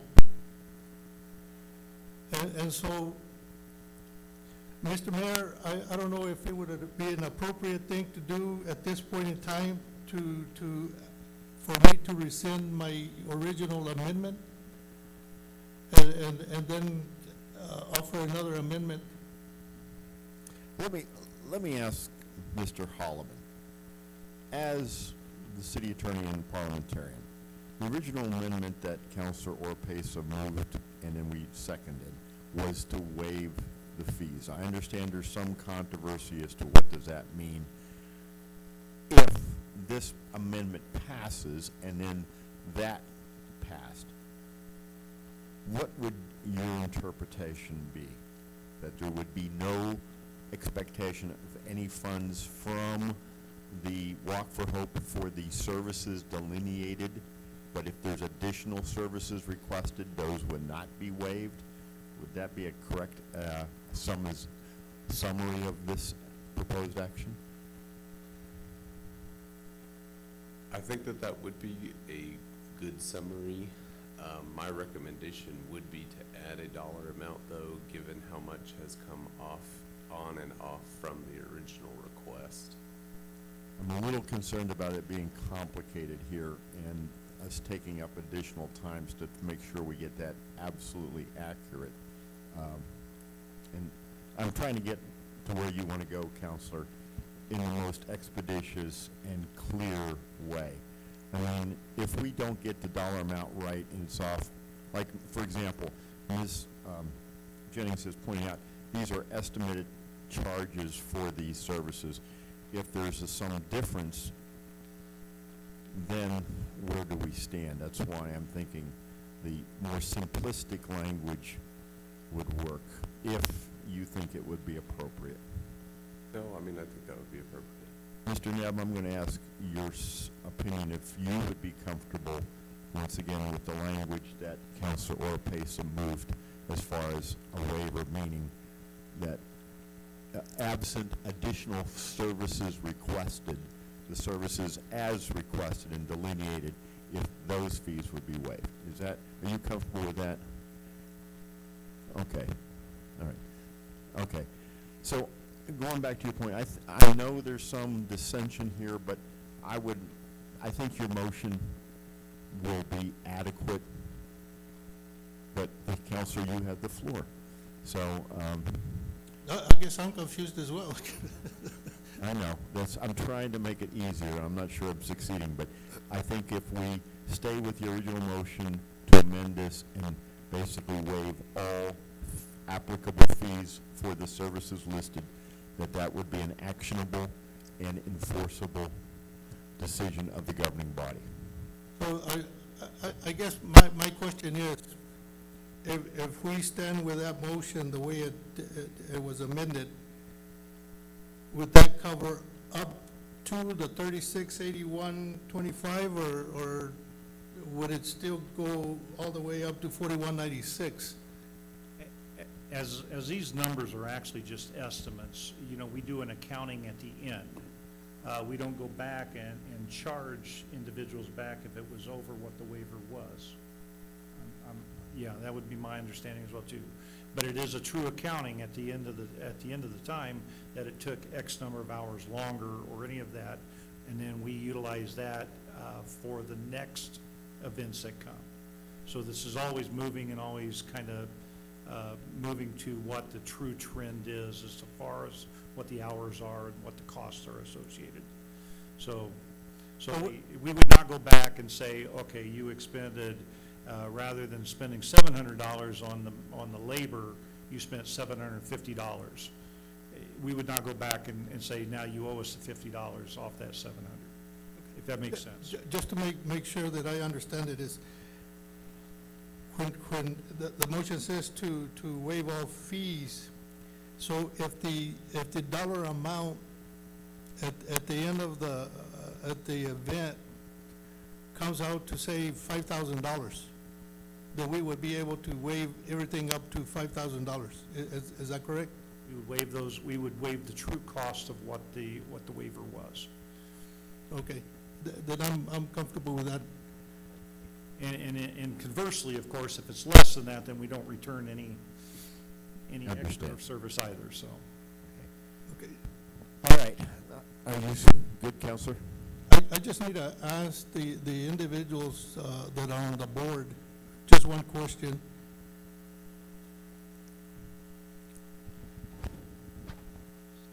When you do this event, do you go out and get sponsors ahead of time, or are the sponsors that you get, that money that you bring in is for the benefit of the cancer patients? Or do you get some money to cover some expenses for this event by the sponsors? I'm glad you asked that question, because I do a lot of the phone calls that include sponsorship along with some other committee members on here. We get a lot of sponsorship that helps raise the money. We also have a lot of in-kind that covers a tremendous amount. I mean, this costs a lot more than what we're asking to be waived from the city. And I would like to state that one of the reasons we come to the city for waiving this is because it's on city property. And I can't imagine who else we would ask about your items and that, so that everything is taken care of properly by the city. But I do appreciate knowing who else that I would call now as far as Chaves County. And also, one of the points that I would like to make, Councilor Best, is that the money that we... Ma'am, you're addressing Councilor Orpe, so we're not going to engage conversations with individual councilors. So respond to his questions, and then you'll have the floor. I guess the point that I'm trying to make is you don't depend on the city amount only to put on the event. Is that correct? No. No, we ask for donations for like the security that's out there that night. We've been told that averages around $6,000 for that one evening for security, so we go to ask people to give that to us in kind. We go to somebody to feed the survivors that evening because we feel like we're there to honor the survivors. So we want to try to do something special for them because they have survived cancer. I mean, that's a great thing. So we try to feed them that evening, so we try to get a sponsor to feed them for that evening. We get sponsors for all the printing, all the publication, marketing. We get radio stations to donate ads to advertise the event. We go to printers to print the posters. We do a lot of it ourselves as far as like printing the programs and all the paperwork to get teams signed up, to do the fundraising for their individual teams for it. But the whole main thing that we do is to try to raise as much money as we can. You know, we go to sponsors asking for raffle items that we can try to raffle off that evening. We buy things. I buy things, a lot of stuff personally that we try to sell to make money back for the organization. So we do go out in the community and ask and beg everybody that we can that'll help sponsor it, because we feel like as much as we can get, then we can give that back into the community. Because like I said earlier, we hate to tell anybody no that we can't help them. You know, and I thank you all for your hard work and for helping the needy. I guess cancer patients are one of the most people that are in need, not because just of the illness itself, but because it has such an impact on their families, their friends, and so forth. And so for that, I thank you very much for working as hard as you do and for coming up here and putting up with us. Thank you. All right, Counselor, the next one I have on my list for the amendment is Counselor Peterson. Is there anyone else wishing to speak on the amendment, as we are now at 8:15? Thank you, Mayor. Counselor, you have the floor. We appreciate what you do with the Walk of Hope. My mother-in-law had breast cancer, so I understand where you're coming from. You know, this amount is such a small amount, $4,000. You know, we gave $20,000 to a Christmas railway to a city councilor, and they talk about physical discipline, physical responsibility. It's okay to rob Peter to pay Paul, but it's okay to give, you know, money to the Christmas Railway. It's the same, this is the same thing. It's helping the community. Thank you, Mayor. All right, I have Counselor Roebuck, and that exhausts my list. Now I have Counselor Foster. All right, I'm not going off the automatic list because we're on an amendment. This was for the overriding matter. So we have Roebuck and then Foster. Yes, I just wanted to, just as a point of clarification, before Councilor Opesa introduced his amendment, I had intended to introduce an amendment to increase the funding $500 to cover the cost of the generator. So if this amendment does fail, I am planning on making that amendment to this waiver.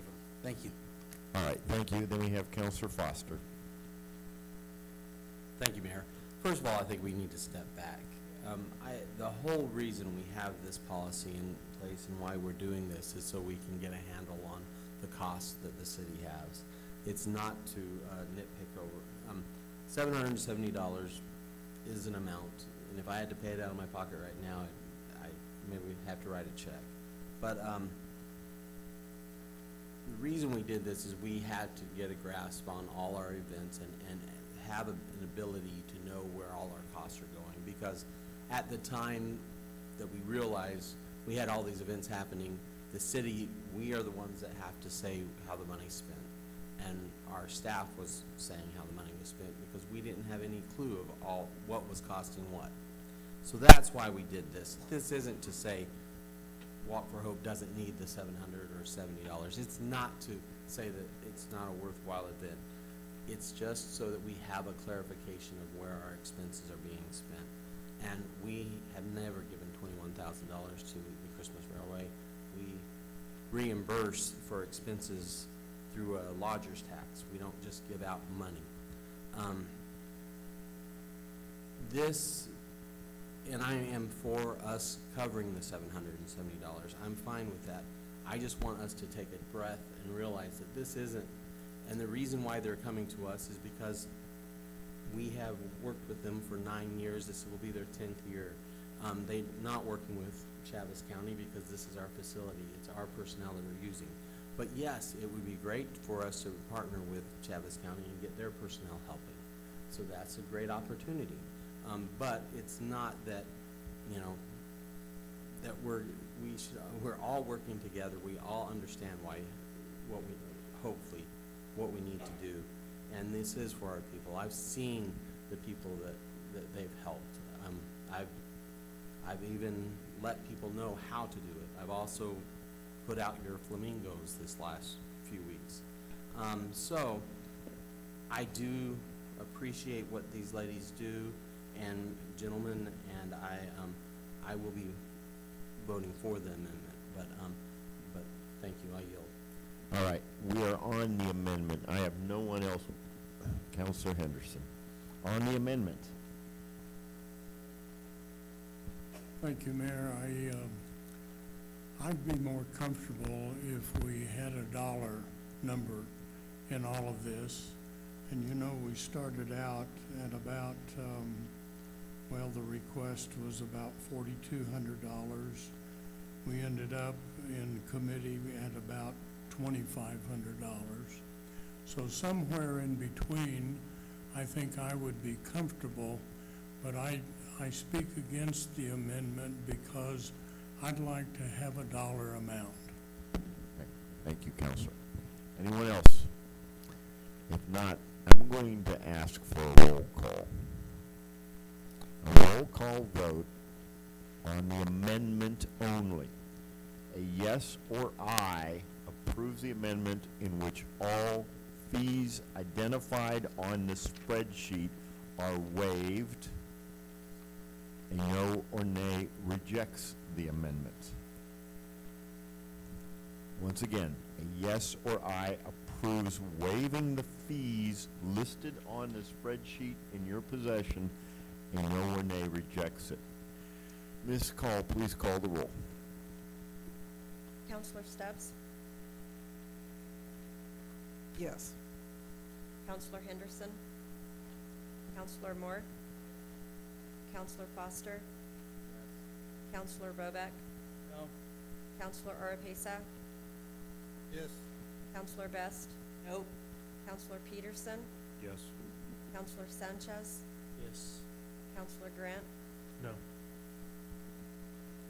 Motion passes. All right, the emotion is, the matter now before us is the underlying waiver of fees amended to include all fees as delineated. So now we are on an amended request for waiver of fees.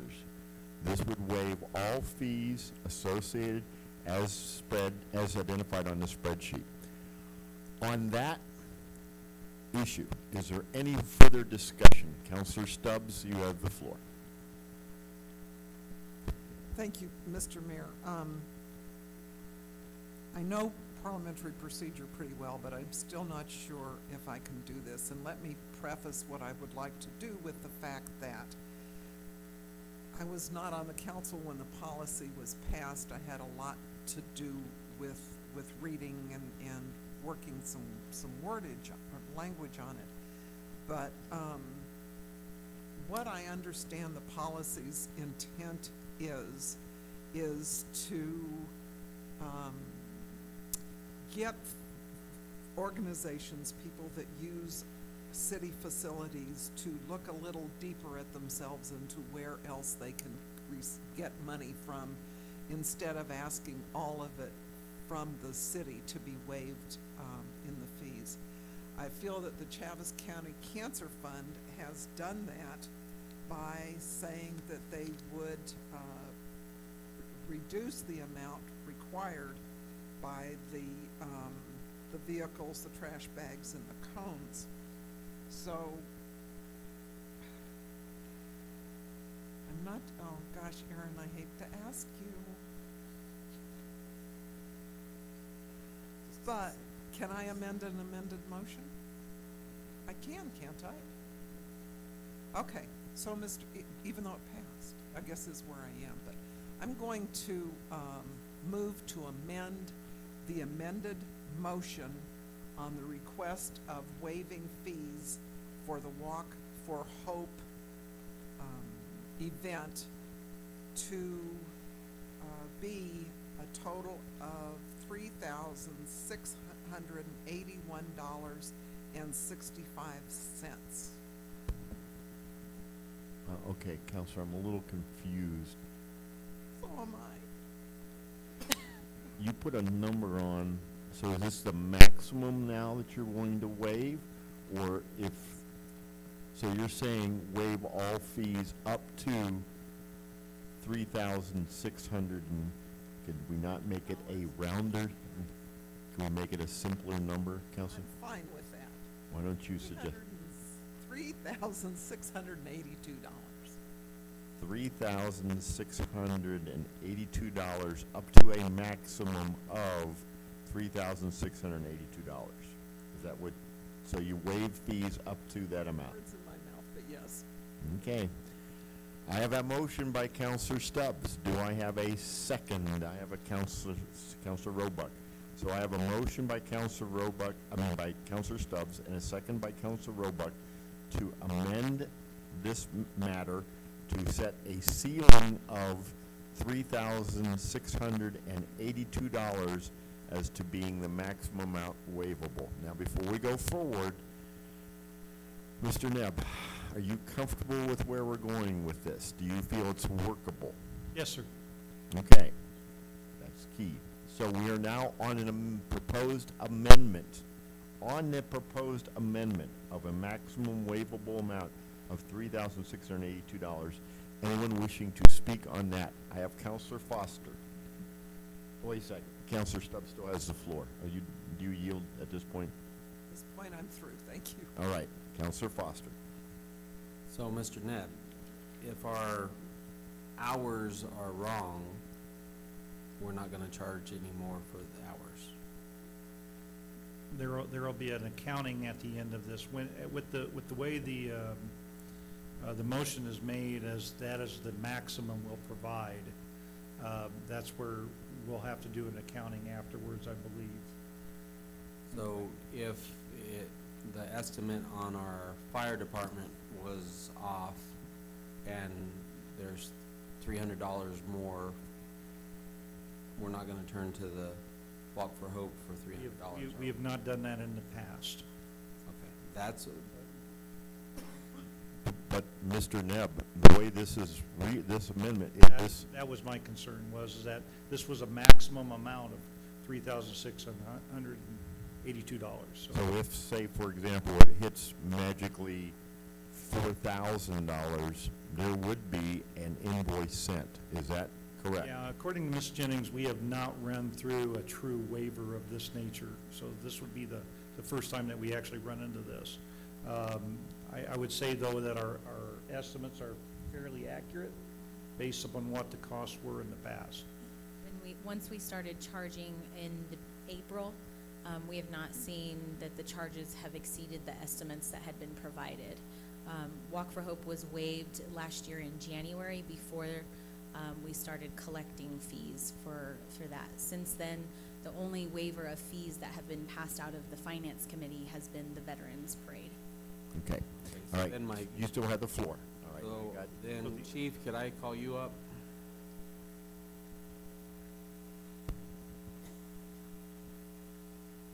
I understand, I've been at the Walk for Hope, it's a lot longer than 4 hours. So why are we only gonna have, 4 hours worth of, first aid? And that's my question, and that's what I'm really worried. I don't think that this line item is correct. And so what I don't want to happen is this line item to be 10 times this amount, and then suddenly we're turning to Walk for Hope for more money. So, Ms. Jennings and I had a side conversation I was aware. during this, and I'm not exactly sure where those numbers came from. We had a little bit of a debate on that. Let me explain how we do what I do know. I do know how many personnel are on my fire trucks, and I do know how many fire trucks I'll send out there. The way we have historically done it is we send one fire engine that's on duty. They go out there, there's 3 personnel in that truck. They stand by for the duration from the start of the event to the end of the event, which is usually around midnight, if I remember correctly, 11 o'clock. If that crew is called for whatever reason, if we have a catastrophic event, a fire, something that needs their attention, they leave. They are replaced as quickly as possible, or they return as quickly as possible. We try to keep them as dedicated as we can, but if something else goes on inside the city, we use them. We do not hire an overtime crew to come back and fill that spot. Does that answer your question? That does. One more question. Do we charge the schools when we go to the high school, to their football games? No, sir. Okay, thanks. I'm not comfortable with this amendment. Okay, Thank you. all right. I have Counselor Best, and that exhausts my list on this amendment. Counselor Best, you have the floor. This is just a simple question. These funds do not come out of lodger's tax, correct? Correct. These come out of the special events that we made for a line item a couple months back, right? Or does this just come out of the general fund? This comes out of the general fund, so the funding that you see for labor comes out of the department budget's personnel line item, not a particular special event line item. So the fees for the Parks and Recreation staff, for the fire department, is paid for by the personnel line item within those departments. So if it's overtime, we lose that in another area such as mowing the cemetery, taking care of the parks in Roswell, so forth and so on. Because they have a budget that they have to follow every year. Yes, that is correct. So why is this called a special event, or why are they applying for a special event? Because according to our policy, it includes other departments outside of a park, which would include the fire department, sanitation, and so that's why it requires a special event application and a permit. So that all the needs are consolidated to our department, and we can schedule accordingly with the departments.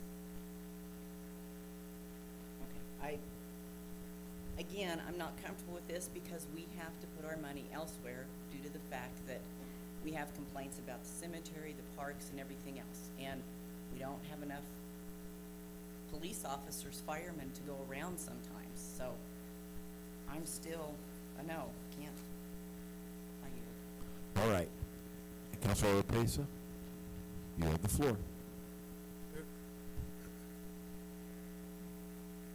Just, I guess I have the same concern as Councilor Foster does. Because, again, this is an estimate, 3,681. Or 82.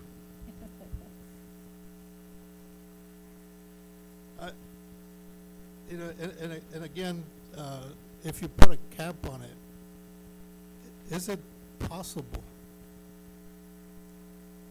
that that amount could go up way beyond, say, 4,000, maybe 5,000?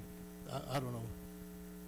Yeah, the possibility is there, that it could go up depending on what the needs were.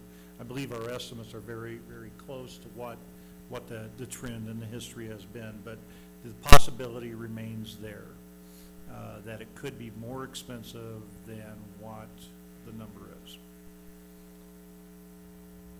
And I guess the amount of money that we're talking about is not a tremendous amount of money. It's not going to break the bank as far as the city is concerned.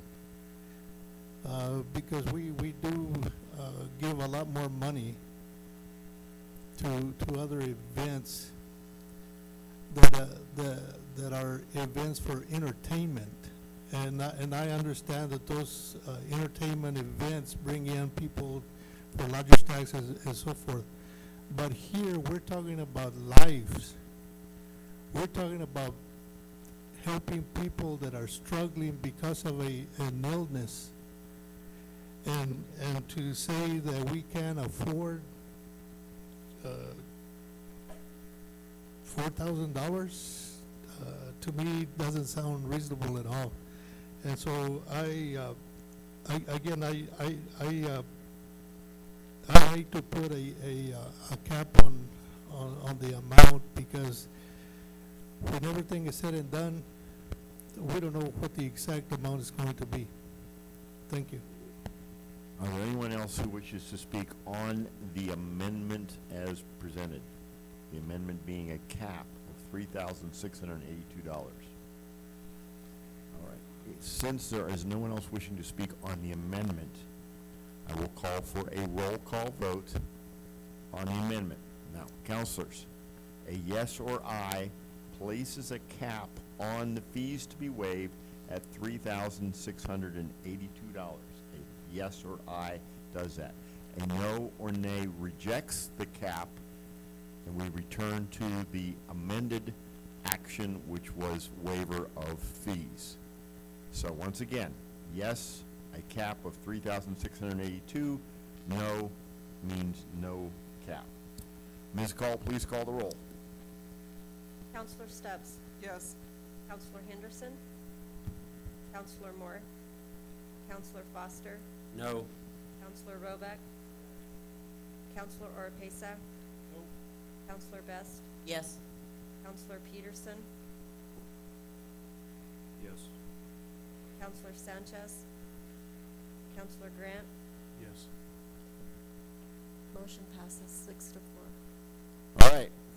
We have a maximum of $3,682 on the waiver of fees. So now, ladies and gentlemen, councilors, we're on an amended action where we're waiving fees up to $3,682. On my list, wishing to speak is Councilor Roebuck and Councilor Sanchez. Councilor Roebuck, you have the floor.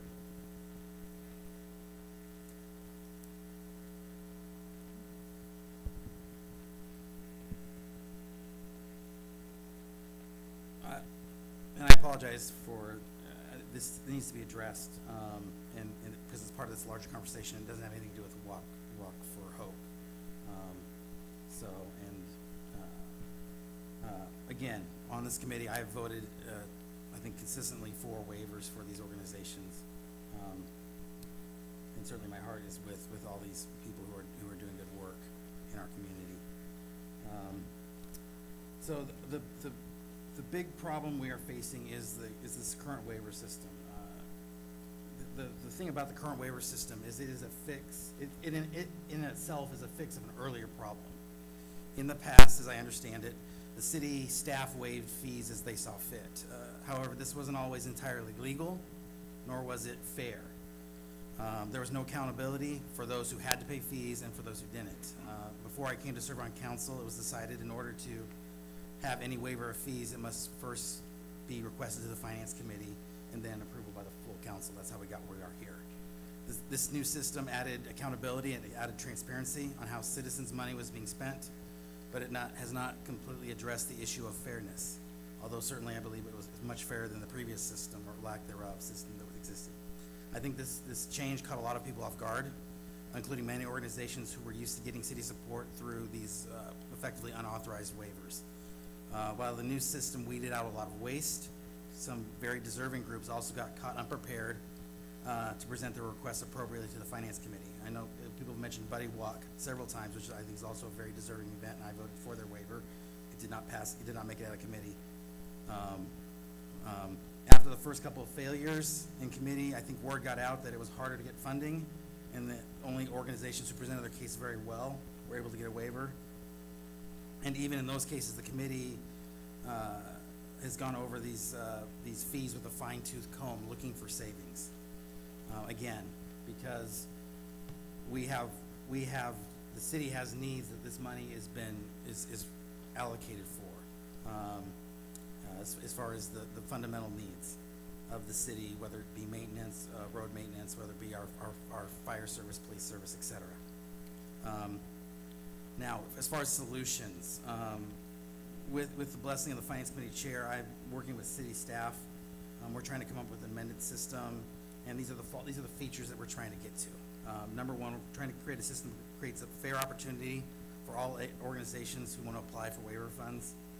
Something that also, number two, provides a mechanism for city council to grow or shrink the waiver pool based on the current financial situation or the opinion of the council. Obviously here tonight, we've heard lots of opinions about whether the city should spend a lot of money on this or none at all. And is this more important than, say, entertainment events? But we never had that conversation because it wasn't part of the budget conversation, because we have no line allocated to put money towards this. And that's why it has to come to council.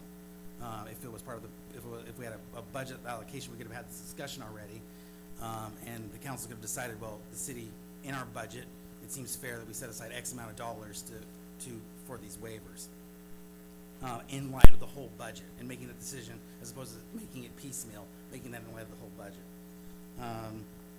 The other thing too, and I know we've done some work on this and we need to continue to work on it, is review the fee structure to bring it in line with actual cost. And while I appreciate Councilor Best's comment about, at least I appreciate what I think the heart is when she says the city is a business. Of course, the city is not a business.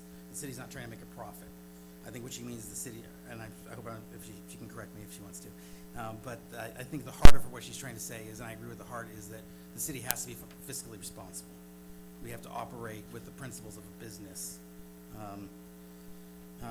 But the city should not be trying to make a profit on its citizens, and in some ways, in some of our fees, sometimes they feel like that they're set up in a way to where, you know, I think one thing that the conversation's been going around is the stage. We charge $1,000 for it. Well, the city manager actually did a little bit of number crunching and realized that actually per event, that even if you count the cost of the stage included, it really only cost us over the life of the event $500, and that included like contingency. So we need to do a better job of that, because that drives these fees up, which hurts all the organizations. And then the fourth thing is we need to provide clear guidelines and friendly help to those who are applying. And I know that Juanita and her team have been working on trying to improve this. We still have some more work to do. Coming to a committee meeting to present should not feel like a trip to the principal's office. We're hoping to present a new plan by the next finance committee meeting and try to get this problem resolved, so that organizations like Walk for Hope, organizations like the Buddy Walk, or events like the Buddy Walk don't have to go through this grueling process. We need to get our act together and finish the work, the half solution to get to the full solution. Thank you, Mr. Mayor. I yield. Thank you. I have Councilor Sanchez and exhaust my list. Councilor Sanchez, you have the floor. Thank you, Mayor. You know, I understand what we as a city are attempting to do. You know, when I first came on, as we gave out money, we had no control over it. So we do need to be accountable, but also we need to look at the events themselves and what they're accomplishing. You know, we just can't say all the events, we're gonna do them this way. We have to look at them. And when you mention cancer, I mean, it's like giving you a death sentence. That's how we see it. And what happens is that person who has cancer loses hope. Not only that person, but also the families, they lose hope because it's like, again, it's like they're gonna die. There's nothing. Even though you're going through the chemo, the radiation, you're going through all that, still in your mind, you're thinking, that's it for me. And you lose hope. And that's what I like about this. It's a walk for hope. For those that have lost hope, that this gives them hope to be able to go on and to live their lives as best they can. For me, I believe that this should be a signature event because of what it accomplishes in this city for those that are hurting and have no hope. You know, sometimes we look at events and we look at the monies that are coming in, and that's good because, you know, we're trying to make some money, get some money back into the general fund. But sometimes we just need to look at the event and see what it's accomplishing.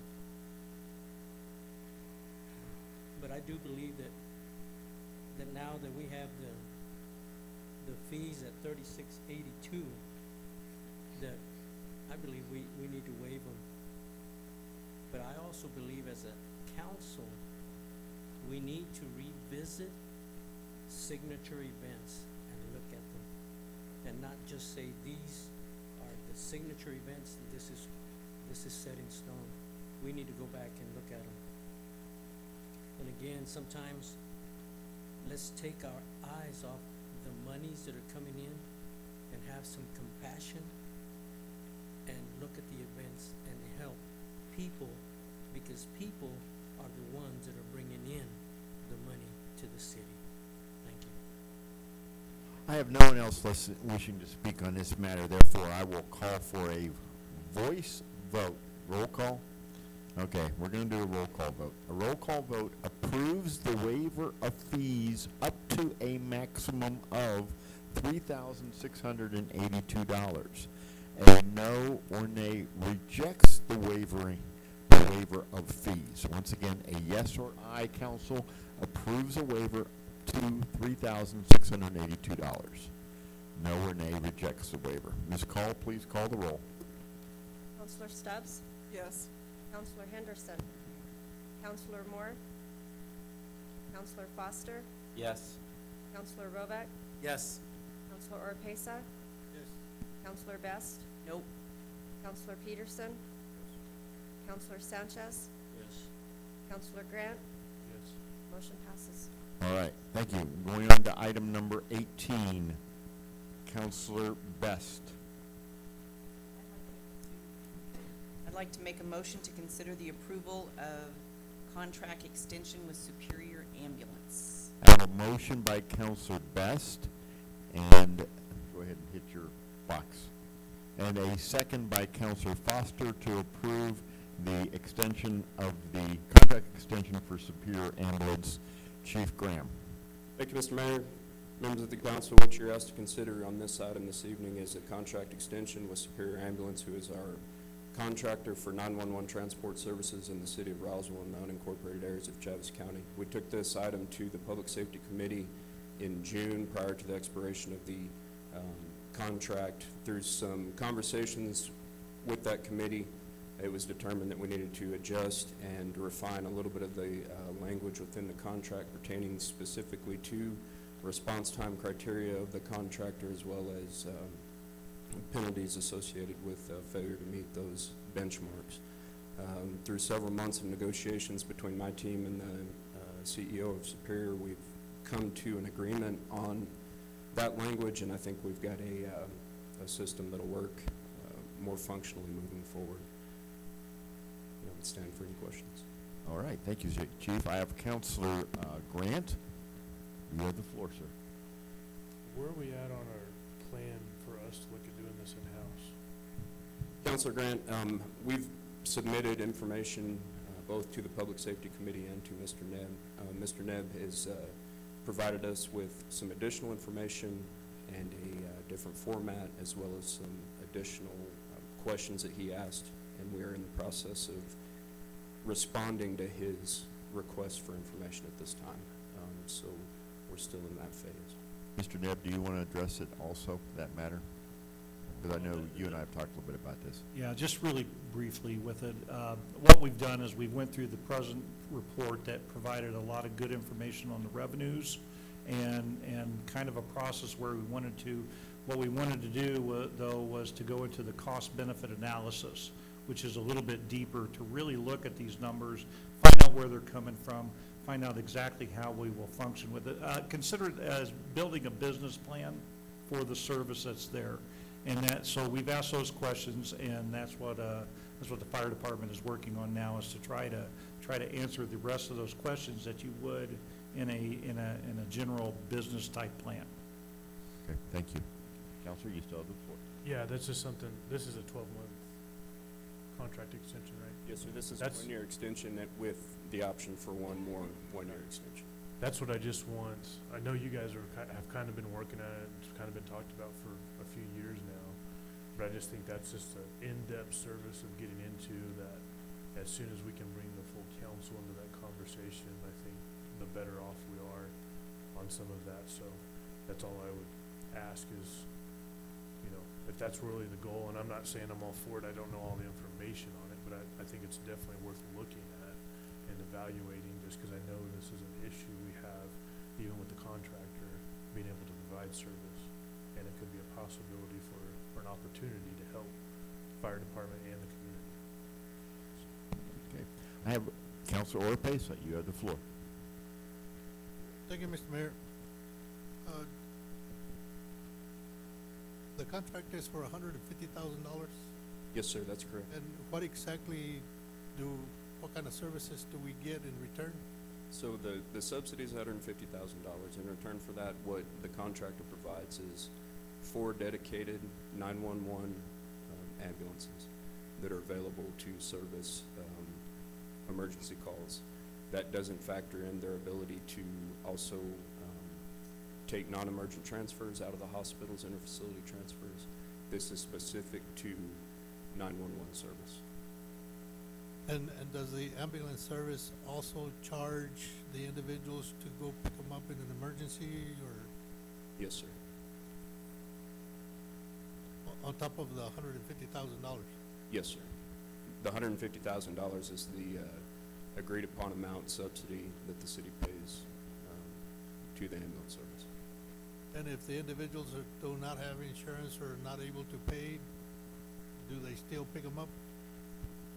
Yes, sir. They have a duty to act, a duty to respond, and a duty to treat. Once it gets beyond the services, the emergency services that we provide, that's between the patient and the ambulance company. Medicaid, Medicare, indigent fund, however they handle that. But that's, the city at that point has no role in that. But I guess the point that I want to make clear is, even if they don't have insurance, they are obligated to pick up the patient. Yes, sir, that's correct. Okay, thank you. All right. I have Counselor Peterson, Best, and Henderson. Counselor Peterson, you have the floor. Thank you, Mayor. I just had one question. These ambulances, I seen one parked in a residential area. Do they turn their sirens on all throughout, while they're responding? I won't speak specifically to their operational deployment model as to whether they run their sirens through the neighborhoods, through the residential neighborhoods. They are stationed, the residents that you talk about on South Union, that is their south posting station. That is where they operate out of. They live there just like we live at the firehouse. In regards to whether they run their sirens through the residential areas, that's typically, and from my perspective, that's typically a situational dependent decision that has to be made, depending on traffic, time of day, weather conditions, those sorts of things. How they do it, how they operate, I can't really speak to. Thank you. Yes, sir. I have Counselor Best and Counselor Henderson. Counselor Best, you have the floor.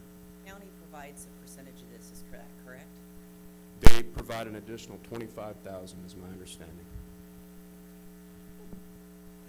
All right. Counselor Henderson, you have the floor. That was my question, thank you.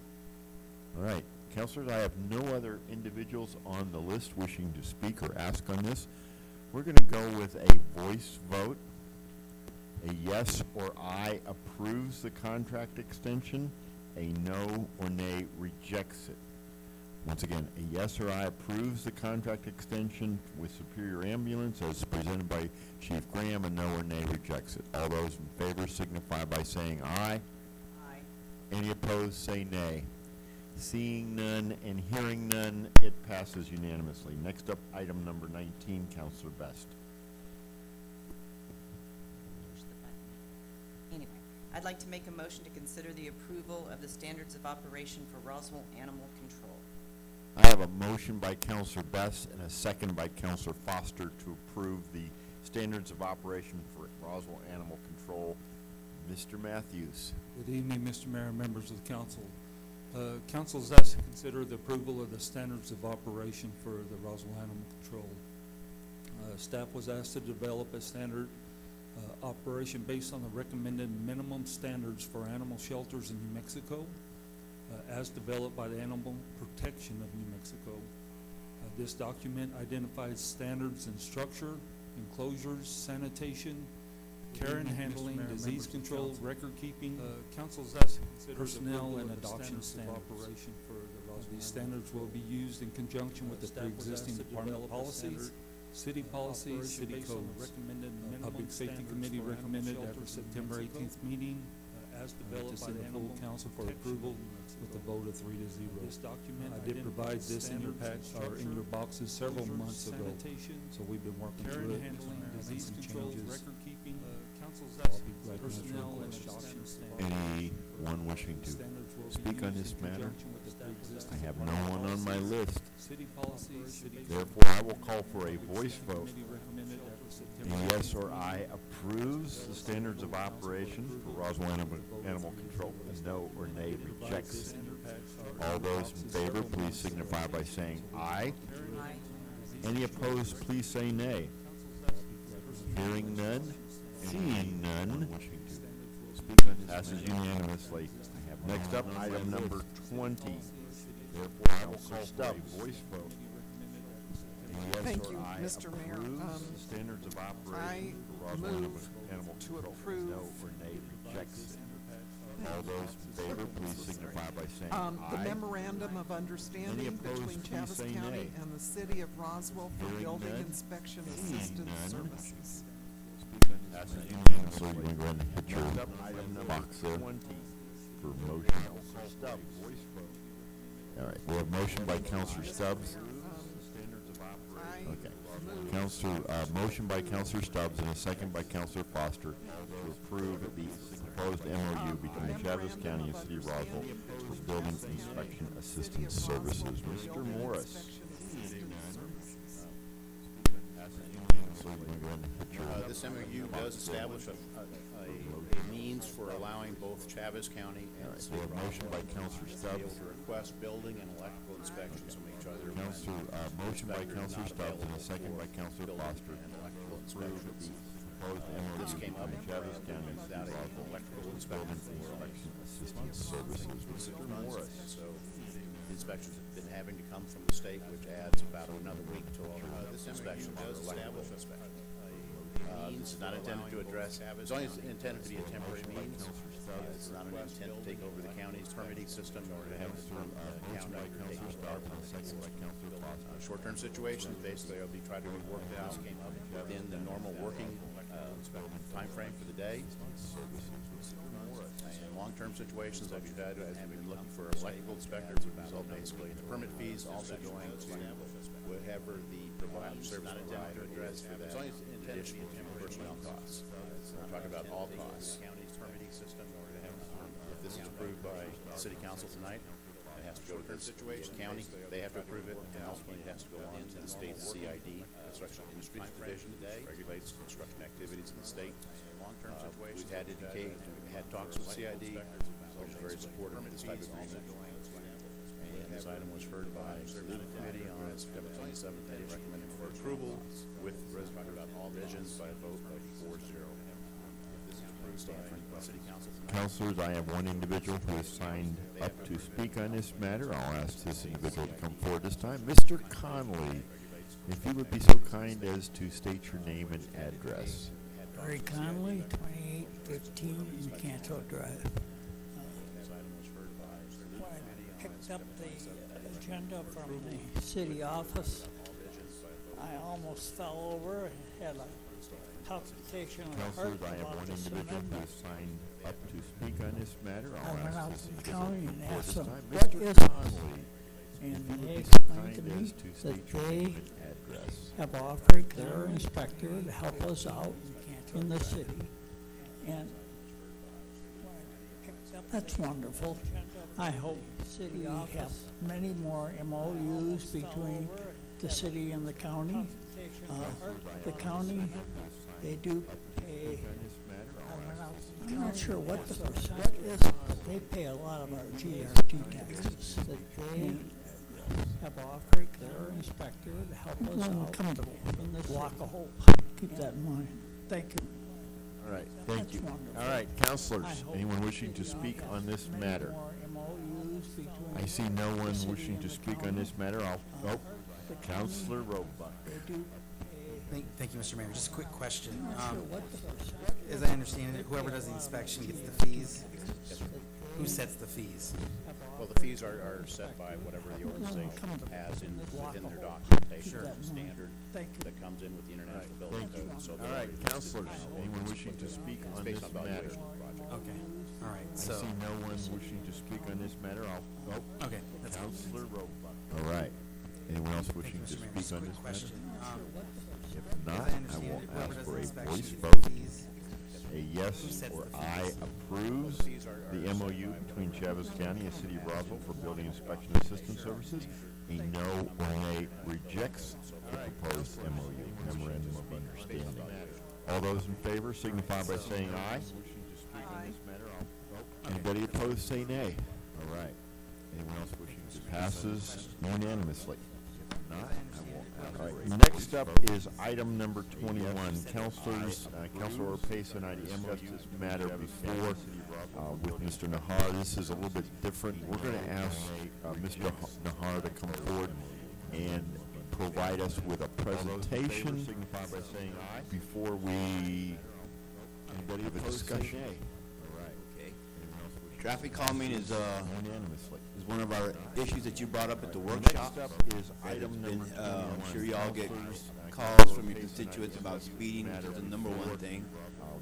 And we took the infrastructure, and thank you infrastructure for being so patient. We've been working on this one for months now, and we reviewed various drafts and policies that other towns had. Albuquerque had a big fat one. Farmington had a 5-page to just consider basically speed humps. We had a draft for the city. Infrastructure committee rejected it. Number one thing.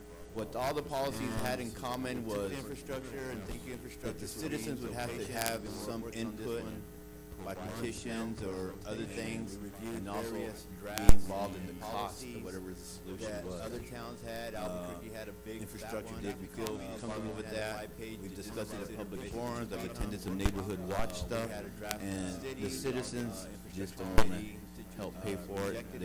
They want the concerns addressed. So some of the things that we looked at, the speed humps. This is one of the speed humps that would, the trucks, fire trucks could go over. Of course, public safety has a concern with the speed humps. I have a concern with the maintenance of them and the liability. But even if we only put it on 60 miles of residential, again, traffic calming with speed humps can only go in residential areas. But even if we only did 60% of our streets at 500 feet apart, $4.8 million, and that's not including maintenance, the installation. The quotes were, I got for one full width, one speed hump for residential streets, about $7,650. We also looked at some more passive traffic calming issues, speed radar signs of all sorts. With the DOT project downtown, you've seen that one. It seems to be helping, and it seems to be one of the things that a lot of towns are using. One thing I did find out doing all this research is it's not engineering department that's putting these up. It's the police department that's doing this. Some help for some more passive traffic calming issues. So what we're coming to you to get is not necessarily a policy, but support on a more passive approach. So we would get the calls in engineering, or I would get the calls from however they get here, do the normal research, do the normal speed studies, do the normal signage, but come with a more passive approach that would raise the driver's awareness and try to change your attitude. This sign I like, but if it flashes red, you're obviously exceed the posted speed limit. It also has a little white strobe. It also does speed counts, so it's doing speed studies as well as doing that. So I could actually take it out there, and on stealth mode, the numbers wouldn't show up. People think it's just there doing nothing, but it's actually doing a speed study before we even turn them on. Then you do a speed study when we turn them on, and then again when you turn them off. If you want to go a little bit above trying to raise awareness, you can actually add a camera. Of course, in New Mexico, we don't have front license plates, so you would have a rear-facing camera, but as it was flashing red, you would take a picture of your license plate. Some towns, interesting enough, just send a letter saying, hey, we got you. And they're not looking for money, they just want to change the driver awareness. Of course, other cities and counties, they send a ticket to enforcement. So, we've done a lot of research. We've talked about this with citizens. Citizens want a solution. They don't want to pay for it. A set of these would be about $6,000. I think I can manage $6,000 out of the current budget.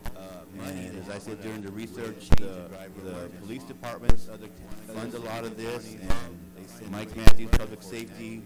So we think in fiscal year 2020 we could end up with more sets of these. If we did have a corridor that was a constant problem, we could do like we did on downtown Main and actually leave them there. But again, we've done a lot of research.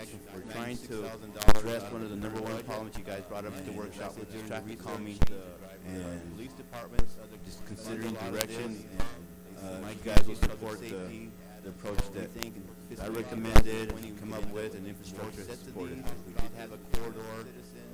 Okay. Council, where we're at with this is well within the discretion of the city manager to act upon.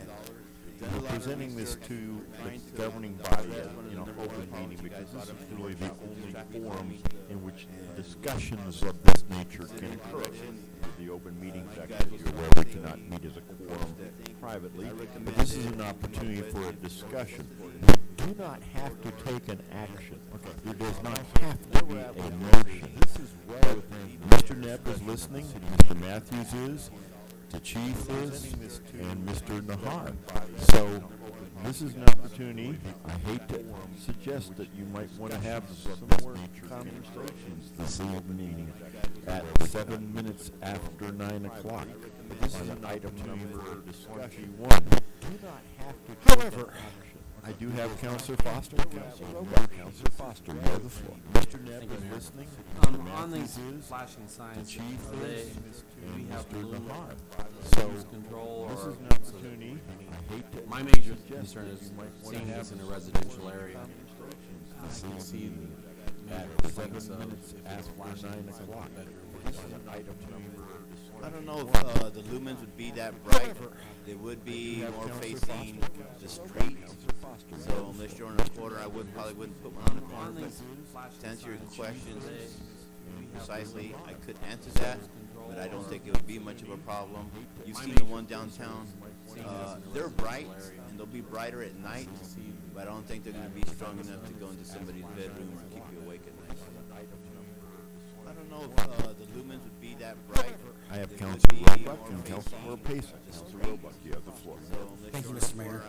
I think this is a great fit for our city. It's a fantastic idea, and I hope we get enough of these, and certainly in some of the conversation I have with constituents, if I could say that there's a possibility we can put one on the street to see what's really going on, I think that would be great, because it's really hard. I don't think they're going to be call the chief up and say, Chief, can you keep people out there? And he's always very willing to put people out there and do that, but then I get calls back and say, well, don't speed when the police speed. So I think this is a great idea. It's very visible. Thank you, Mr. Mayor. I think this is a great fit for the real problem and just making people feel like we're taking certainly and some of the Thank you, Councilor. Councilor Payson, you have the floor. Thank you, Mr. Mayor.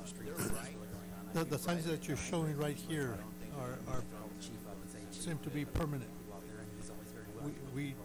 I think we discussed in the infrastructure committee mobile signs as well. They would be on posts, but they would be mobile because the street department would go and put them in the ground. And when let's say I only have one set to start out with, when I'm done with your neighborhood, then I would send the street department, then when we go put it Caleb's neighborhood and Savino's neighborhood. So they would be permanently mounted, but they wouldn't stay permanent because all we do is pull them out of the ground and then go drive them in somewhere else. They would be on posts, but they would be mobile because the street department would go and put them in the ground. My 2 cents worth, and I'll throw it out here. I like the idea of this attempt. I am more inclined to go with the fully mobile ones that we've discussed before. But I'm of the opinion that we give this a shot. We have to be prepared to come back and readdress this 6 months or a year, Mr. Nebb. I mean, your staff and you are going to look at this, but this is an issue I heard a lot when I was campaigning in the beginning of the year in just about every neighborhood. And I'm sure the council has heard this line to go immediately from their constituents. We just need to get people to drive in a more coherent, that's the right word to use, and I think I'm giddy myself, but in a more friendly so I don't see a need for motion. Mr. Nebb, do you feel comfortable that you know what the attitude of the council is? Yeah, this helps a lot. I think this is going to be something that's going to evolve over time in order to try to meet all of the concerns that we are hearing in the neighborhoods, but I think it's a good first step. And we'll be able to utilize them for counts, traffic counts, as well as a lot of other uses. So this is a good first step. All right, thank you, Councilor. Is there anyone else wishing to speak on this? Councilor Sanchez, you have the floor. Yeah, this helps a lot. I think this is going to be something that's going to evolve over time in order to try to meet all of the. This set here without the camera, set $6,000, roughly $3,000 a piece. When you add the camera, you add another $4,000 per. So you'd be probably talking $20,000 for a set with cameras. This is a good But to answer your question, Councilor Sanchez, no cameras, just the sign. And they already have the built-in capabilities for doing traffic studies, just with the radar sensing. Did you mention about taking a picture of this set here without the camera? That would be, as Mr. Nebb said, that would be if we were involved. That's another thing, the reason I like this sign is that you can add cameras if you wanted to go that next step. But to answer your question, I wouldn't be buying cameras. I'd be buying cameras. The setup would look like the ones to the left, but they already have the built-in capabilities for doing traffic studies just with the radar. I guess I was thinking about, you mentioned, taking a picture of the officers. I'm trying to remember. That would be, Mr. Nebb said, that would be if we were involved. That's another thing, the reason I like this sign the license is plate that you can add cameras person is we wanting buy on because of camera. the The license. setup would look like the ones to the left, That but they helps already have as well. built-in capabilities. I don't know, Chief, if you remember, or someone, I guess I was thinking about, we had talked about, I guess, license plate readers or. Mr. Matthews, you want to address that? The license plate recognition that's mounted on the inside of the police cars. That's on our wish list. It's on a list of many things that we would like to obtain at the police department, but we don't have any of those at this time. Just to throw another piece of information, this vendor here is actually stated there's some grants out there that we can apply for to receive some of these, pay for some of these. So as soon as he gets me that information, we will be submitting a grant to try to purchase some of these. That's on our wish list. Can we It's on put a in some list of grants for, many things that we the would like license to plate obtain at the police department. readers? It's one of our desires, and absolutely, just to throw those grants and information, obtain those. This vendor here is How much actually does that stated help there's us some as far grants as out there that we can apply catching for to people receive that some of these, want to to pay for some of these. So whatever. as soon as he gets me that information, obviously, I think it would be a great benefit if you have a vehicle that was involved in some kind of whatever it may be, and that license plate was turned into the police department associated with that act. One of our desires would be entered into the system. That things just scan and license plates as they go, as they're driving around. If it recognizes one of the plates, their MCTs light up red, and they pull that vehicle over, it gives them information on it. They know what it's wanted for. So it'd be a huge benefit, maybe. I just can't remember the cost of those right off associated with that act. One of our desires be entered into the system. That things just scan and license plates as they go, as they're driving around.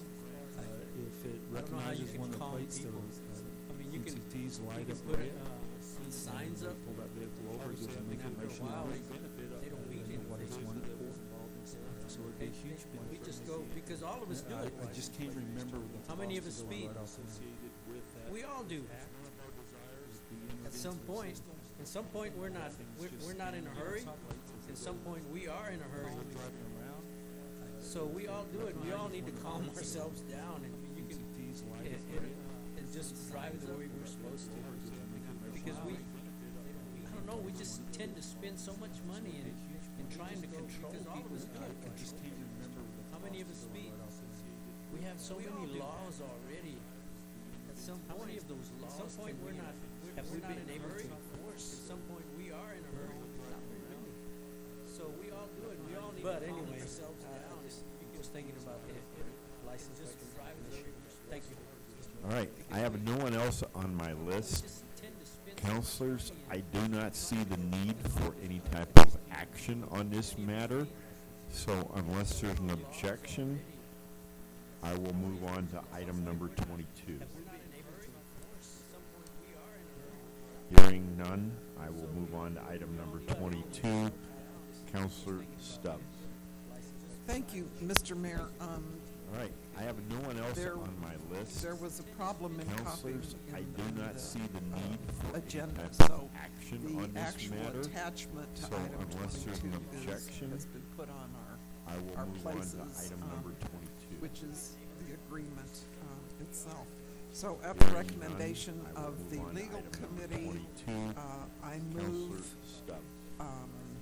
to approve the agreement with the Southeast I have no Economic one else on my list. Development District, our Counselors, council I of do government, not see the need for the any year type of 2008 action on this actual matter. attachment to So item unless there's an objection, you're going to hit your little our motion places, on number 22. which is the agreement Yes, you itself. are. So at the Thank you. recommendation I have of Counselor, I have a motion by Counselor Stubbs I and a move, second by Counselor Roebuck to approve the agreement as presented with the Southeast New Mexico Economic Development District Council of Governments for FY 18 and 19, what it reads here. This, counselors, is the item, Ms. Call, excuse me. Mr. Mayor and council members, and specifically I have Councilor Counselor- Stubbs. I have a motion by Thank you for Counselor being Stubbs my second set and of a eyes. second by Sometimes we Counselor need that. Roebuck But just to let you know, I did repost a corrected one to the website, so there is one on the website. I emailed it to you, and there's also one here so that you would have it ahead of time. Okay. Thank you, Ms. Call, we appreciate that. All right, Mr. Morris is the item. Ms. Call. This is the Call. standard agreement we have every year. Mr. Mayor, council members, specifically Councilor Stubbs, thank you for being my second set of eyes. Sometimes you need that. But just to let you know, I did repost a corrected one to the website, so there is one on the website. I emailed it to you. There's also one here so that you would have it.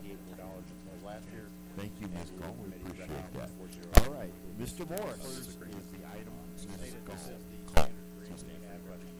Mr. Mayor, council. All right, I have Councilor Stubbs Thank you for being my on second the, set of to eyes. speak on it. Sometimes you need that. Thank you, But Mr. Mayor. just to let you know, I did repost a Clerk corrected Call, I one appreciate to what the you just website, said, so except there's one on the website. I just think it's important to know that the council of governments really helps the city. Maybe Roswell not as much as some of the smaller communities, but it's advantageous to the All right, I to have them. And I know I mentioned in on the, committee that I really think we ought to hold their fire to D, which is Assistant Community Economic Development Transportation Public Works Project. I just think it's important to know what I wanted to say that I didn't catch is, I don't know, I think they brought to us this agreement, but it says it's entered into this 13th day of October, which is Saturday, so we may just want to look at that, not that to worry at this point. We ought to hold their fire to D, which is Assistant Thank you, Councilor. All right, anyone else wishing to speak on this matter? But what I wanted to say. Hearing none, I will call for a voice vote. I think they And I, brought or to us this yes, approves the proposed agreement with the Southeast New Mexico Economic Development District Council of Governments. A no or nay rejects the proposed agreement. All those in favor, please signify by saying aye. All right, anyone else wishing to speak? Anyone opposed, say nay. Hearing none, passes unanimously. Next item up is item number 23. Councilor Stubbs, the proposed agreement with the Southeast New Mexico Economic Development. Go ahead and say so. Government. Thank you, Mr. Mayor. And no or This nay too is at the rejects recommendation the of proposed the agreement. legal Those in favor, committee. please signify by saying aye. I move to advertise for a anyone public opposed, say hearing nay. on proposed ordinance 18-07, Passes unanimously. amending Next item section up is item 4-39 of vicious animals.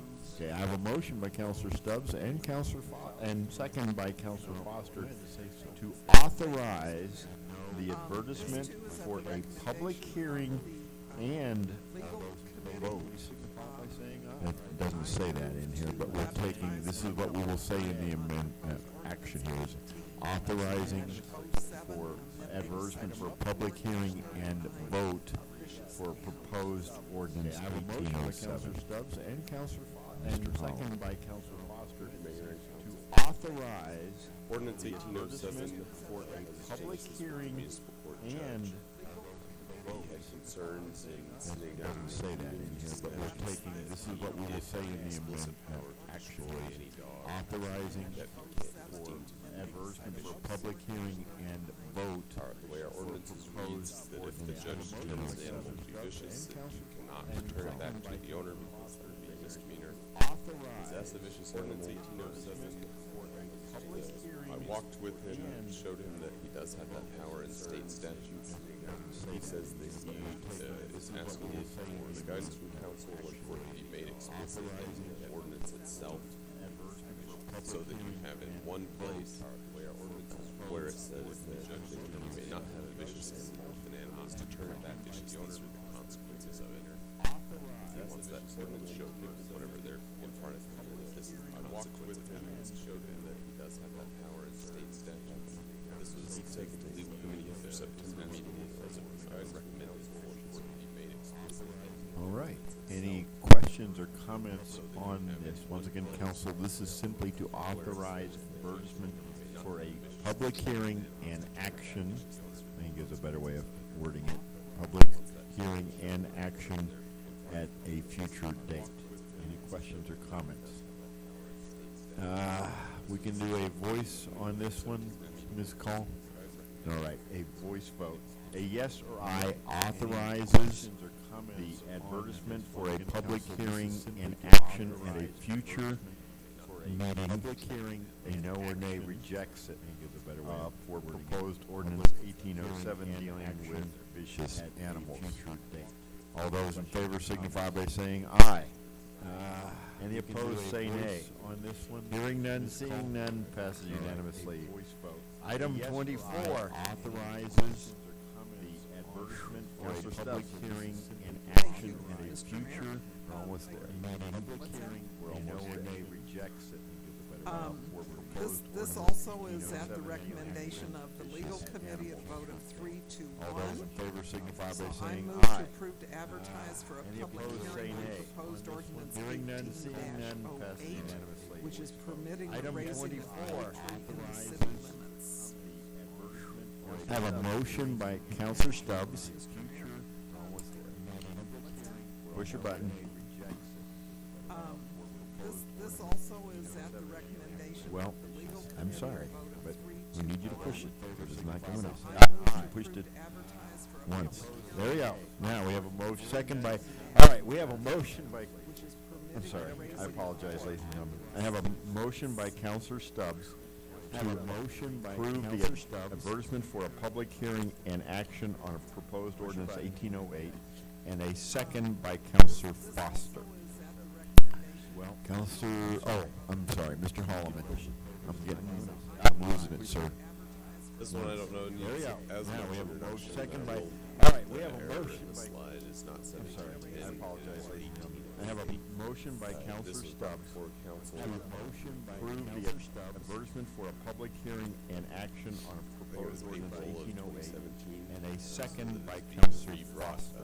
to council to consider again. Counselor, oh, Would I'm allow sorry, Mr. Holloman. citizens to raise poultry losing it, sir. within city limits. This one I don't know, just There we go. as Now we have a the motion, second by, number, all right, we have a generated motion in the by, slide is not based on your property, size. I have a and also motion by provides Counselor this Stubbs. animal cruelty To rules approve the as relates to the advertisement other for a parts. public hearing and action on a proposed ordinance Thank 1808. Thank you, sir. Counselor Stubbs, you have the floor. Thank you, Mr. Mayor. I first want to say that Mr. Fuentes has seen me act much better than I am. So, just to say that, but, which is not for the record. But I do want to say that there's been some discussion on some amendments to this ordinance, so there could possibly be some amendments from the legal committee. Counselor Stubbs, you have the floor. So it could be amended from what's here. Thank you, Mr. Mayor. I first want to Fair enough. say that. This is what I would suggest, Counselor, and any other counselor that might want to make some amendments. If you can have them done I do in want to say writing that there's ahead been of some time, discussion on some and amendments then when we to meet this, on this, we would have them ordinance, so before us there in could writing, and possibly we could be act some on them amendments in a, from the I think, legal clearer way. That's one of the ways I think we could move Thank forward. you, Mr. Mayor. Any other questions or comments on this this is what I would authorization suggest, to Counselor, advertise? Any other counselor that might want to make? Seeing none, I will ask for a voice vote. A yes or aye approves the advertisement for a public hearing and action on proposed ordinance 1808 dealing with raising poultry in the city limits. A no or nay rejects the advertisement for a public hearing and action. Any other questions? All those in favor signify by saying aye. Any opposed, say nay. Seeing none, I will ask for a voice vote. We have a nay by Counselor Sanchez and a nay by Counselor Henderson. The count I have is 8 to 2. Does that concur with you? Counselors, did you get that right? Okay, thank you. All right, next up is, all those in favor signify by saying city manager. And you have what, 72 slides, Mr. Neb? That's right. That's right. Actually, Mayor, City Council, I don't have too much to say. Thank you for the work tonight. We had a really good stakeholder meeting this week on the Tyler Technology software upgrading. For those of you that were able to make it, we're getting really excited about getting all City of this manager. stuff And you up have to what, date 72 and working. slides, So they've been Mr. here Knapp? most of the week. It's been a really busy week for finance. So we're looking forward to getting into that even deeper. Of course, we were able to get the budget moved up, the budget module moved up, and so we'll have it hopefully in time for this next year's budget. And so we're getting more excited. So again, thank you for these seasons. And Mr. Neb, I'm going to take a few quick moments here. Council, this was keenly a little bit painful tonight, and I think it was painful because of the point that Council Roebuck made. We're striving to get a better handle on how we do fee waivers, and it is not the responsibility of staff, it is the responsibility of the governing body. That, I think, is absolutely correct. We need to make the hard decisions. I think we learned some things tonight, though.